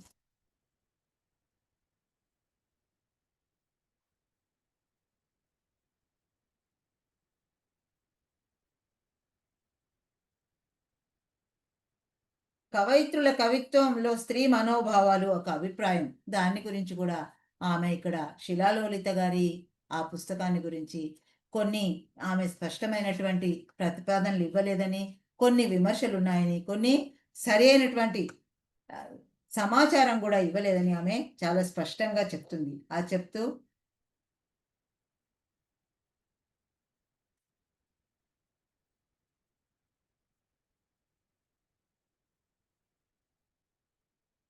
ఇందులో నన్నయ్యని ఆదికవిగా పేర్కొన్నారు. అది పొరపాటు. నన్నయ్యకి ముందే తెలుగులో బోలెడు కవిత్వం ఉందని నన్నయ్య అభిమానులే ఒప్పుకుంటారు. అలాగే లక్ష్మి కూడా ఒకవైపు మౌఖిక సాహిత్యం కంటే లిఖిత సాహిత్యమే ఉన్నతమైనదని, ప్రామాణికమైనదని ప్రచారం చేశారు. మౌఖిక సాహిత్యంలోని స్త్రీలను గుర్తింపులోకి రాకుండా ఉంచడం కోసమే అని రాస్తూనే తాళ్లపాక తిమ్మక్కతో కవయిత్రుల పరిచయం ప్రారంభించారు. పేర్లు తెలియకపోయినా జానపద సాహిత్యంలోని స్త్రీల మనోభావాలను తెలిపే కవయిత్రులు కొల్లలుగా ఉన్నారనడానికి ఎన్నో పాటలు ఉదాహరణలుగా దొరుకుతాయి. పని పాటలు చేసుకుంటూ స్త్రీలు పాడే విసుర్రాతి పాటలు, దంపుళ్ల పాటలు, కలుపు పాటలు, సంసారంలోని కష్టసుఖాల పాటలు, ఇవన్నీ స్త్రీలకు మాత్రమే అనుభవంలోకి వచ్చే పాటలు. ఎన్నో ఇలాంటివి జానపద సాహిత్యంలో దొరుకుతాయి అంటూ ఒక విషయాన్ని కూడా ఆమె స్పష్టం చేస్తుంది. పసిబిడ్డ ఆకలి అమ్మ ఎరువును గాని అడవులెంట తిరుగు అయ్యే ఏ మెరుగు. మంచినీళ్ల రుచి మత్స్యమెరువును గాని మురికి నీళ్ల తిరుగు కప్ప ఏ మెరుగు. వనము శృంగారము కోకిలెరుగును గాని కంపలెంబడి తిరుగు కాకి ఏ మెరుగు అని చూలింత బాలితల పాటల్ని మాత్రమే లక్ష్మి ఉదహరించారు. కానీ ఇంకా జానపద సాహిత్యం బోల్డంత ఉంది, వాటిని ఉదహరించలేదు. ఆ ఉదహరించవలసినటువంటి అవసరం ఉందని ఆమె ఒక పరిశోధకురాలికి సూచన కూడా ఇచ్చారు. అంటే ఆమె ఏ రచన చదివినా ఆ రచనలో ఏ రకమైనటువంటి మంచి ఉంది, ఏ రకమైనటువంటి చెడు ఉంది, ఏ రకమైనటువంటి విమర్శలు ఉన్నాయి, ఏ రకంగా నిజంగా సమాజానికి ఉపయోగపడేటటువంటి విషయాలు ఉన్నాయి అనేవి చాలా స్పష్టంగా ఆమె దీంట్లో వెలిబుచ్చారు. నిజానికి ఎప్పుడో రాసినటువంటి రచనగా మనం దీని గురించి అనుకున్నా కూడా ఈ సాహిత్య సమాలోచన అనేటటువంటి పుస్తకం మళ్ళీ అందరూ చదవాలి. ముఖ్యంగా సాహిత్య పరిశోధకులు చదివితే, సాహిత్య పరిశోధకులు అంటే ఒక్క సాహిత్యమే దీంట్లో లేదు, సమాజము సాహిత్యము రెండింటినీ కలగలిపి చదివినటువంటి, వ్యక్తిగతము జీవితము సాంఘికము రాజకీయము అన్నీ కలిపినటువంటి వ్యాస సంపుటి ఇది. అందుకనే సాహిత్య సమాలోచనగా ఈ కృష్ణాబాయి గారి పుస్తకం చాలా ఆలస్యంగానైనా 2013లోనైనా కూడా ఈ వ్యాస సంపుటి రావడం నిజంగా గొప్ప విషయం. ఆ వ్యాస సంపుటిలోనే మరొక్క విషయం చెప్తూ, బహుశా నాకు ఉన్నటువంటి సమయం ఎంతవరకు ఉందో నాకు తెలియదు, అన్నా కెరీనా గురించి, చాలా టాల్స్టాయ్ రాసినటువంటి అన్నా కరేనినా నవల గురించి రాస్తూ అన్నాలను బతికించుకుందాం, ఈ అన్నా లాంటి పాత్రలు ఇంకా సమాజంలో ఎన్నో ఉన్నాయి, అట్లాంటి స్త్రీలను బ్రతికించుకుందామని ఆమె చివరిలో చెరసాన్ ప్రసాద్ గారితో కలిసి ఈ వ్యాసం రాసింది. ఆ వ్యాసంలో అన్నాలని, ఈశ్వరీలని, సావిత్రిల్ని బతికించుకోవాలంటే ఈ వ్యవస్థలో సాధ్యం కాదు, అందుకోసమైనా ఈ వ్యవస్థను మార్చాలి, అంటే ఈ వ్యవస్థ మార్పును ఆమె తప్పనిసరిగా కోరుకుంది. ఆ వ్యవస్థ మార్పులో భాగంగానే ఆమె చాలా స్పష్టంగా ఈ వ్యాసాలన్నింటినీ కూడా చాలా చాలా కీలకమైనటువంటి వ్యాసాలు రాసింది. ఎన్నెన్నో నిజంగా అంటే చాలా సులువైనటువంటి విషయాలను కూడా ఆమె చెప్తూ ఒక వ్యాసం రాసుకుంది. కూసో అమ్మమ్మ. కూసో అమ్మమ్మ అంటే ఒక చిన్న పిల్లవాడు వీధిలో పెడుతూ మానవ సంబంధాల గురించి ముఖ్యంగా ఈ వ్యాసం. అంటే మానవ సంబంధాలు ఎట్లా మనకి ఆ, అంతరించిపోతున్నాయి, అంతరించిపోతున్నటువంటి క్రమంలో ఆమె కనిపించినటువంటి భావన ఈ కూసో అమ్మమ్మ దాంట్లో రాసింది. వీధిలో పోతుంటే టపటపా వానజల్లు మొదలై వెంటనే జోరందుకుంది. తలదాచుకుందామని ఒక అపార్ట్మెంట్ ముంగిట్లోకి పరిగెత్తా. అక్కడే బంతాట ఆడుకుంటున్న 10-12 ఏళ్ల పిల్లాడు కూసో అమ్మమ్మ అన్నాడు. ముక్కు మొగం ఎరగని నన్ను అంత తేట మనసుతో కూర్చోమనడం చూసి ముచ్చటేసింది. నేను సాయిబుల భూబమ్మనో, కిరస్తాని మరియమ్మనో, మహాలక్ష్మి సమానరాలైన సుబ్బమ్మనో ఆ పిల్లాడికి పట్టలేదు. వానలో తడుస్తున్న ఒక ముసలమ్మ అంతే. అంటే ఈ ప్రారంభమే చూడండి, ఒక పసి పిల్లవాడికి ఎవరు మతము, ఎవరు ఎట్లాంటి వాళ్ళు అనే ఆలోచన లేదు. కానీ ఇప్పుడు పసిపిల్లల్లో ఏ రకమైనటువంటి కల్మషాన్ని అంటిస్తున్నటువంటి ఈ సమాజాన్ని చూసి బాధతో ఆమె చాలా స్పష్టంగా రాసింది. అంతేకాదు బెజవాడ గురించి రాస్తూ, ఒకప్పటి బెజవాడ, తన బాల్యంలో బెజవాడ, తాను యవ్వనంలో బెజవాడ, ఇప్పుడు విజయవాడగా ఎట్లా ఒక రౌడీ మూటకు ఆలవాలమైందో రాస్తుంది. అంటే ఇవన్నీ కూడా సాంఘికమైనటువంటి సంఘాన్ని గురించినటువంటి వ్యాసాలు. ఆ వ్యాసాల్లో ఒకరోజు ఆ విజయవాడ గురించి రాస్తూ, విజయవాడ ఒకప్పుడు సాంస్కృతిక రాజకీయ అభ్యుదయానికి చిహ్నంగా ఉన్నటువంటి విజయవాడ ఈరోజు ముఠా రాజకీయాలతో ఎట్లా అయిపోయిందని బెజవాడ విజయవాడ అంటుంది. అంటే ఒక విజయవాడన ఈ రెండిట్లో ఏదో తేల్చుకోలేకపోతుంది ఆమె. అట్లా ఎన్నెన్నో విషయాలను అంబేద్కర్ గురించి రాసింది. ఇక మాననీయుల గురించి అయితే ఎంతమంది గురించి రాసిందంటే ఆమె కేవి రమణారెడ్డి గారి గురించి, నాన్నగారు అంటూ తాను చాలా ఇష్టపడ్డటువంటి గొర్రెపాటి వెంకట సుబ్బయ్య గారి గురించి, కేవీఆర్ గారి భార్య అయినటువంటి శారదాంబ గురించి, కేఎస్ గురించి, ముఖ్యంగా తనకు పరిచయమైనటువంటి తన జీవితంలో తన బాల్యం నుంచి తను విరసంలో పనిచేసినప్పుడు కానీ తన జీవితంలో తారసపడ్డ ప్రతి వ్యక్తి గురించి ఈ సారస్వత వ్యాస సంపుటిలో ఖచ్చితంగా వాళ్లకు ఒక పాత్రను ఆమె కల్పించింది. ఆ పాత్రను కల్పించడమే కాదు, వాళ్ళు తన జీవితం మీద, తన వ్యక్తిత్వం మీద, తన సాహిత్య అభిలాష మీద ఎట్లాంటి ప్రభావం వేశారో కూడా రాసింది. దాంట్లో వయస్సుతో నిమిత్తం లేదు, అన్ని రకాలైనటువంటి వయసుల వాళ్ళు ఆమెకు తన ప్రభావం కలిగించినటువంటి వాళ్ళ విషయాల గురించి చాలా స్పష్టంగా, చాలా గాఢతతో కూడా ఆమె స్నేహ సంబంధాలని కొనసాగించాలనుకుంది. ఆ స్నేహ సంబంధాల గురించి చాలా రాస్తుంది. ఆ స్నేహ సంబంధాల గురించి రాసేటప్పుడు కాజీపేట ఇంట్లో తాను, కేఎస్, చలసాని ప్రసాద్ గారు, రమేష్ బాబు వీళ్ళందరూ కలిసి ఎట్లా ఉన్నారు, ఆ తర్వాత విప్లవ రచయితల సంఘంలో సభ్యురాయలయ్యాక వరవరావు గారు, హేమలత గారు వీళ్ళందరితో తన స్నేహ సంబంధాలు ఎట్లా సదాశివ గారితో తన స్నేహ సంబంధం ఎట్లా విప్లవ రచయితల సంఘ సభ్యుల గురించి తన స్నేహ సంబంధం ఎట్లా కొనసాగిందో, అట్లా ఒక్క అంశం అని కాదు, ఆమె రాసినటువంటి ప్రతి అంశము కూడా, ఆమె ఒక్క పేజీ వ్యాసం రాసినా, ఒక పేజీలో సగభాగం వ్యాసం రాసిన దాంట్లో ఆమె తన స్నేహ సంబంధాల్ని చాలా గొప్పగా నిలుపుకోవడం కోసమే ఈ వ్యాసాలు. ఆ గొప్పగా నిలుపుకున్నటువంటి ఆమె స్నేహ పరిమళం అంతా కూడా ఈ వ్యాసాల్లో కనిపిస్తుంది. సాహిత్య స్పష్టత కూడా కనిపిస్తుంది. అట్లా కృష్ణాబాయి గారి సారస్వత సాహిత్య సమాలోచనలో ఉన్నటువంటి ఇన్ని వ్యాసాల 557 పేజీల ఈ పుస్తకం, ఇన్ని వ్యాసాల ఈ పుస్తకం దాదాపుగా 50 వ్యాసాలు, దాదాపుగా ఒక 6-9 భాగాలుగా ఉన్నటువంటి ఈ వ్యాసాలన్నింటినీ కూడా పూర్తిగా అర్థం చేసుకుంటే కృష్ణాబాయి గారు ఒక సర్వ సంపూర్ణమైనటువంటి వ్యక్తిత్వంతో తన బాల్యం నుంచి తాను ఒక భూస్వామ్య కుటుంబంలో పుట్టి, ఆ తర్వాత తన చుట్టూ ఉన్నటువంటి వాతావరణంతో, తన చుట్టూ ఉన్నటువంటి రాజకీయాల వల్ల తాను ఎట్లా ఎదిగిన క్రమంలో తాను, వేణుగోపాలరావు గారు, చలసాని ప్రసాద్ గారు, విజయ్ గారు కలిసి ఎట్లా తమ కుటుంబాన్ని, కుటుంబ బంధాన్ని అట్లానే పెంచుకుంటూ కొనసాగారు. అట్లా విజయ్ గారి గురించి కూడా రాస్తుంది. విజయ్ చనిపోయినప్పుడు నిజంగా మా అందరినీ ఒక తాడులాగా నడిపే విజయ అని విజయ్ గురించి సంబోధిస్తుంది. అట్లా ప్రతి ఒక్కళ్ళు మనిషిలో బలహీనతలు ఉంటాయి, మనిషిలో అభిప్రాయ భేదాలు ఉంటాయి. కానీ మానవ సంబంధం అన్నిటికన్నా మిన్న అయినటువంటిది.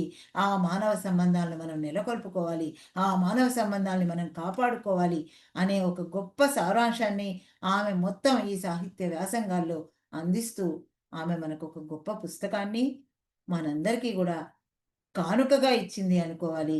ఆ గొప్ప పుస్తకాన్ని మీ అందరికీ పరిచయం చేసేటటువంటి ఈ అవకాశాన్ని నాకు అందించినందుకు అభ్యుదయ రచయితల సంఘానికి ఎంతో ప్రత్యేకంగా కృతజ్ఞతలు తెలుపుతూ, బహుశా కృష్ణాబాయి గారు కూడా విని ఉంటే బాగుండేది, లేకపోయినా తర్వాత కృష్ణాబాయి గారికి ఆ యూట్యూబ్ ద్వారా వినిపిస్తారేమోనని ఆలోచిస్తూ నాకు ఈ అవకాశం ఇచ్చినందుకు కృతజ్ఞతలతో ముగిస్తున్నాను.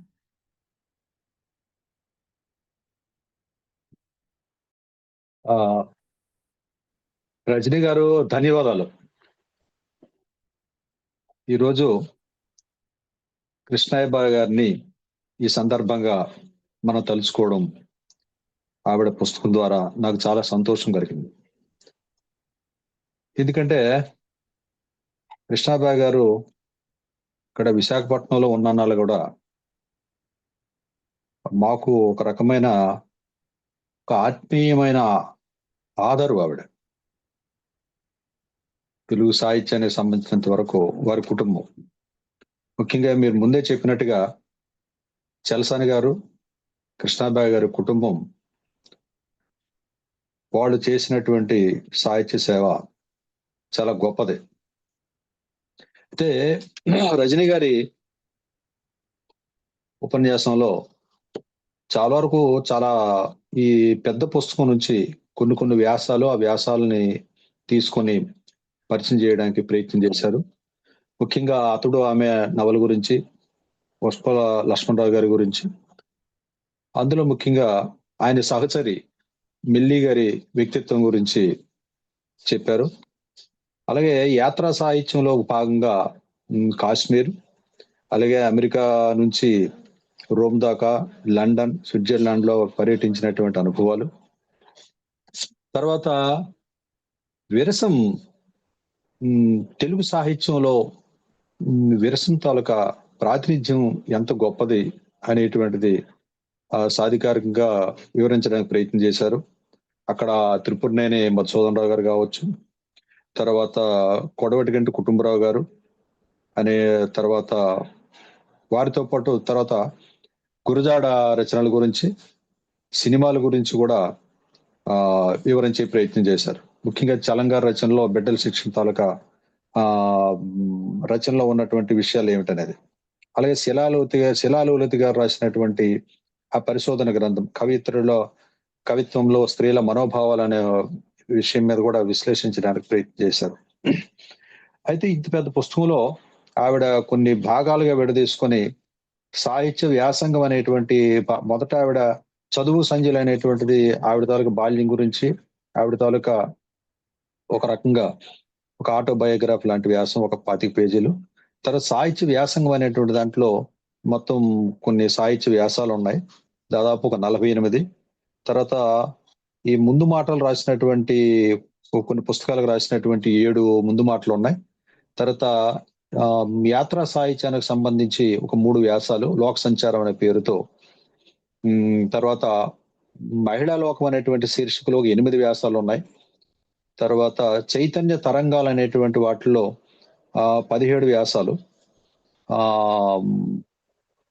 తర్వాత ఉత్తర ప్రత్యుత్తరాలకు సంబంధించి ఒక 9 ఉత్తరాలు, ముఖ్యంగా జాబుల గురించి బంగూరే, పురాణం, రామ్మోహన్ రాయ్, బరాగో, అత్తలూరి విజయలక్ష్మి గారు, ఆలూరు విజయలక్ష్మి గారికి, సదాశివ గారికి, ఎస్పి బాలసుబ్రహ్మణ్యం గారికి ఇలా రాసినటువంటి 9 ఉత్తరాలు. తర్వాత మాన్యులు మహనీయులు అనేటువంటి శీర్షికలో దాదాపు 18 వ్యాసాలు, మహాత్మా జ్యోతిరావు పూలే నుంచి దాదాపు గంటి ప్రసాదం వరకు కొన్ని 18 వ్యాసాలు ఉన్నాయి.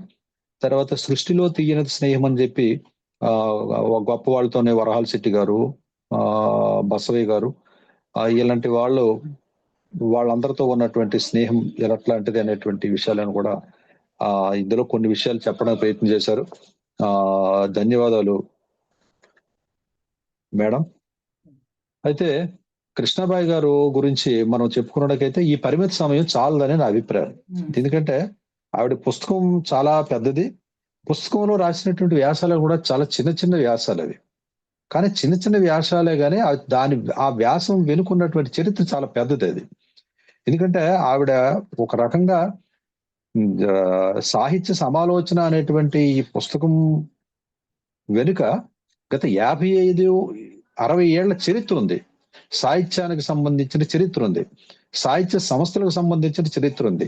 తెలుగులో దీపదారులు అనేటువంటి వాళ్ళు, వైతాళికులు అనేటువంటి వాళ్ళు ఎవరైతే అనుకుంటున్నామో వాళ్ళందరి తాలూకా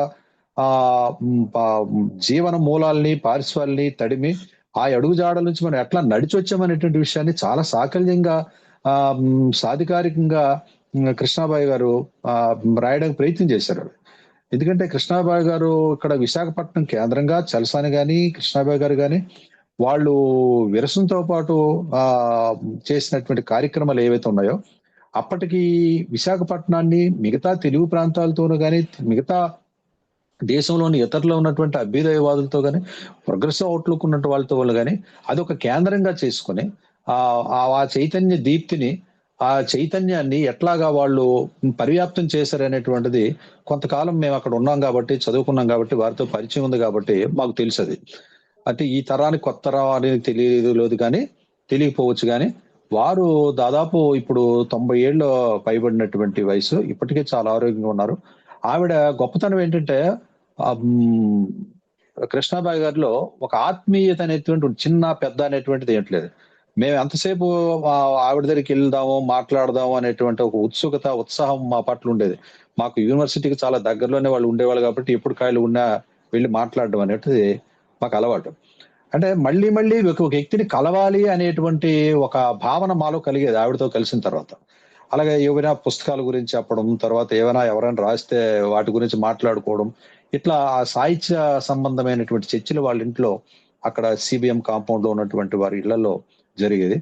పెద్ద వాళ్ళందరూ వాళ్ళ ఇంటికి రావడం, చేయడం, వాళ్ళతో కలిసి మేము కూడా ఎవరైనా వస్తే వాళ్ళతో మాట్లాడడం, ఏవైనా సభలో సమావేశాలు జరిగితే వారితో కలిసి పాల్గొనడం అనేటిది బహుశా ఆ తరమంతా వెళ్ళిపోయింది అనేటువంటిది ఒక రకమైన బాధగా ఉండేది. విశాఖపట్నం చలసాని గారి తర్వాత కావచ్చు. ఇప్పుడు కృష్ణాబాయి గారు కూడా వాళ్ళ అమ్మాయి అక్కడ హైదరాబాద్ లో ఉంటున్నారు కాబట్టి అక్కడికి వెళ్ళిపోయారు. మరి వయసు రీత్యా తప్పదు కాబట్టి ఇప్పుడు అవన్నీ కూడా మాకు విశాఖపట్నంలో జ్ఞాపకాలే. ఇప్పుడు ఈ సందర్భంగా కృష్ణాబాయి గారితో ఈ పుస్తకాన్ని గురించి మీరు ప్రసంగించి కృష్ణాబాయి గారికి మాతో ఉన్నటువంటి లేదా మాకు వారితో ఉన్నటువంటి అనుబంధాన్ని గుర్తు చేసుకునే అవకాశం ఈ రకంగా కలిగించారు మేడం. మీకు ధన్యవాదాలు.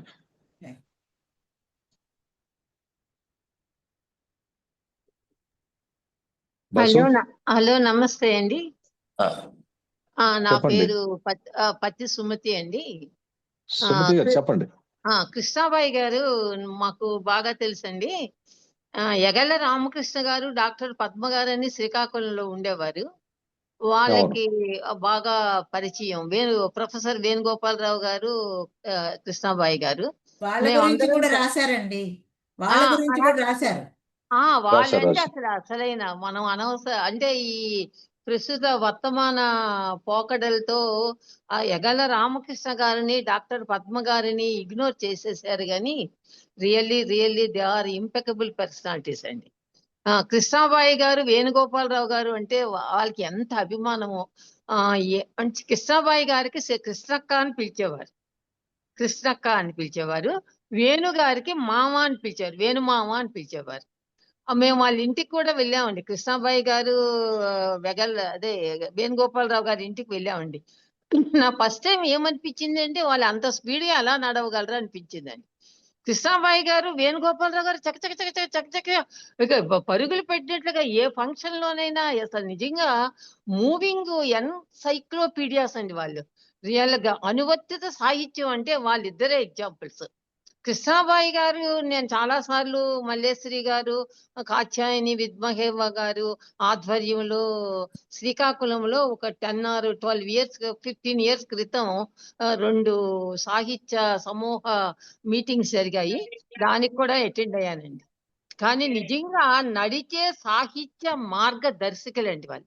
వాళ్ళు నడవడం కాదు, పరిగెడతారు. నడిచే అనకూడదు. అనువర్తిత సాహిత్యానికి నిజంగా వాళ్ళు ఏమని చెప్పాలి, ఎగ్జాంపుల్స్, నిర్వచనాలు, నిఘంటువులండి. అసలు ఈ కార్యక్రమం నిజంగా నేను జస్ట్ విన్నాను అంటే నేను నిజంగా ఎంతో అదృష్టవంతురాలు అనిపిస్తుంది. నేను ఎమోషనల్ గా చెప్పొచ్చు మీకు.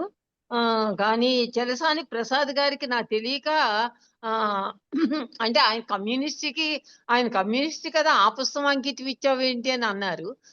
నేను ఏదో అంటే నేనే మర్చిపోయాను. అన్ని వేదాలలో ఉన్నాయష అనే పుస్తకం చలసాని ప్రసాద్ గారికి అంకితం ఇచ్చి వాళ్ళ ఇంటికి కూడా వెళ్ళానండి. ఎక్కడో ఎక్కడది హౌసింగ్ ఈనాడు బోర్డులు అండి. నుంచి ఈనాడు హౌసింగ్ ఆఫీస్. బోర్డులు.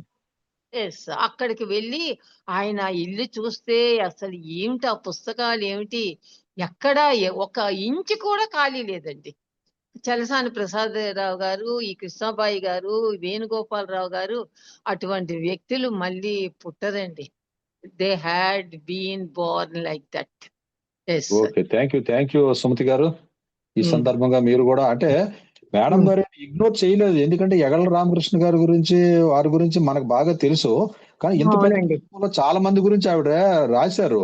కానీ వాళ్ళందరూ గురించి రజనీ గారు చెప్పాలంటే సమయం అది చాలదు కదా. రజనీ గారికి బహుశా చాలా తెలియకపోవచ్చు. మంది గురించి రాశారండి. రాశారు. నేను అందుకే చెప్పాను కదా, ఆమె అవును, పరిచయమైన ప్రతి ఒక్కళ్ళ గురించి రాశారు. వాళ్ళతో రాశారు, తనకున్న రాశారు. అనుబంధాన్ని, వాళ్ళ వల్ల అవును. తనకి వచ్చినటువంటి అభిప్రాయాల్ని కూడా పంచుకున్నారు. ఓకే. అవునండి, మేమందరం వేణుమామ, కృష్ణక్క శ్రీకాకుళం వచ్చినప్పుడల్లా ఎగల రామకృష్ణ గారి ఇంట్లోనే వాళ్ళు ఉండేవారు. మీరు నిజంగా చాలా సంతోషం అండి. మీరు చాలా బాగా చెప్పారు. ఓకే.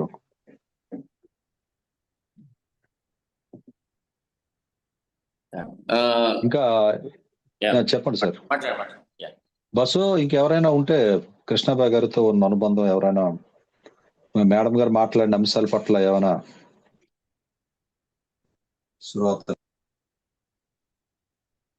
చలం గారు, ఇంటరప్షన్ కి సారీ. కృష్ణాబాయి గారు ఎక్కడున్నారు ఇప్పుడు? కృష్ణాబాయి గారు ఇప్పుడు హైదరాబాద్ లో ఉన్నారు మేడం. అంటే ఓకే అండి. అంటే బాగా ఏజ్డ్ అయ్యి అంటే 90 years మేము చిన్నప్పుడే. 90+. ఓకే అండి, థ్యాంక్ యూ. బస్సు ఇక నెక్స్ట్ మళ్ళీ వారం ఏంటి చెప్పి ఒకసారి ముగించు. అది ఒకసారి ఆనంద్ గారు మరలా దాంట్లో గ్రూప్ లో షేర్ చేస్తారు. సో ఇప్పుడు ఈ కార్యక్రమం చక్కగా కృష్ణాబాయి గారి గురించి చాలా చక్కనైన సాహిత్య సమాలోచనం పట్ల యాక్చువల్ చాలా విస్తృతంగా చాలా చక్కగా ఉన్న టైంలోనే చక్కగా చెప్పారు. రజనీ గారు మీకు చాలా చాలా ధన్యవాదాలు మేడం. చాలా చక్కగా చెప్పారు. చాలా చక్కగా నోట్స్ ప్రిపేర్ చేసుకుని చాలా చాలా మైక్రో లెవెల్లో విషయాలు కూడా కొన్ని ఎగ్జాంపుల్స్తో సహా చక్కగా కోట్ చేస్తూ చెప్పారు. అలాగే చలం గారు చాలా మంచి మరిన్ని విషయాలను చాలా పుస్తకాన్ని చూపిస్తూ దాంట్లో ఎన్ని భాగాలు ఉన్నాయి, ఏమున్నాయి అనేది కూడా చాలా చక్కగా చెప్పారు. అలాగే మిగతా సభ్యులందరూ కూడా చాలా చక్కగా వినేటట్టు చాలా మంచి అండ్ టైం కూడాను అసలు అవుతున్నట్టే అనిపించలేదు. చాలా అంటే అయిపోయిందా అప్పుడే అన్న ఇది వచ్చింది. చాలా చక్కగా చేశారు. అండ్ చలం గారు కూడా మంచి స్మృతుల్ని, వారి యొక్క అనుభవాన్ని కూడా షేర్ చేసుకున్నారు. ఒక మంచి కార్యక్రమాన్ని అందించినందుకు మీకు ధన్యవాదాలు మేడం. అలాగే చలం గారు మంచి కార్యక్రమాన్ని చక్కగా నిర్వహించినందుకు, మా అందరికీ కూడా ఒక మంచి విషయాలు తెలియజెప్పినందుకు కూడా మీకు కూడా ధన్యవాదాలు తెలియజేస్తున్నాం. సో అభ్యుదయ రచయితల సంఘం 226 కార్యక్రమం నెక్స్ట్ వీక్ ఇలాగే కొనసాగుతుంది. అయితే దీనికి సంబంధించి ఏ విషయం మీద మనం చేస్తాం అనే దాని మీద ఆనంద్ గారు తర్వాత గ్రూప్లో షేర్ చేసుకుంటారు. సో ఆయన వేరే వ్యక్తిగత కారణాల వల్ల వేరే కార్యక్రమంలో ఉన్నారు ఈరోజు. సో అందుకని వచ్చిన మీ అందరికీ కూడా, పాల్గొన్న అందరికీ కూడా, పెద్దవాళ్ళందరికీ కూడా మరొకసారి ధన్యవాదాలు తెలియజేసుకుంటూ ఈ కార్యక్రమాన్ని ముగిస్తున్నాం. Thank you. Okay, thank you.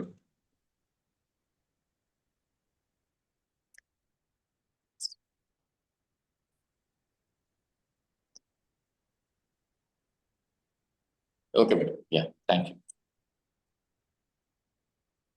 ఇంకెవరు లేరు కదా మాట్లాడడానికి, అది నేను అడగలేదు, అందరూ ఇది అయిపోయింది కాబట్టి. ఓకే మేడం, ఈ కార్యక్రమాన్ని ఇంకా ఆపేస్తున్నాను, రికార్డింగ్ అది ఆపేస్తున్నాను. Thank you madam, thank you sir.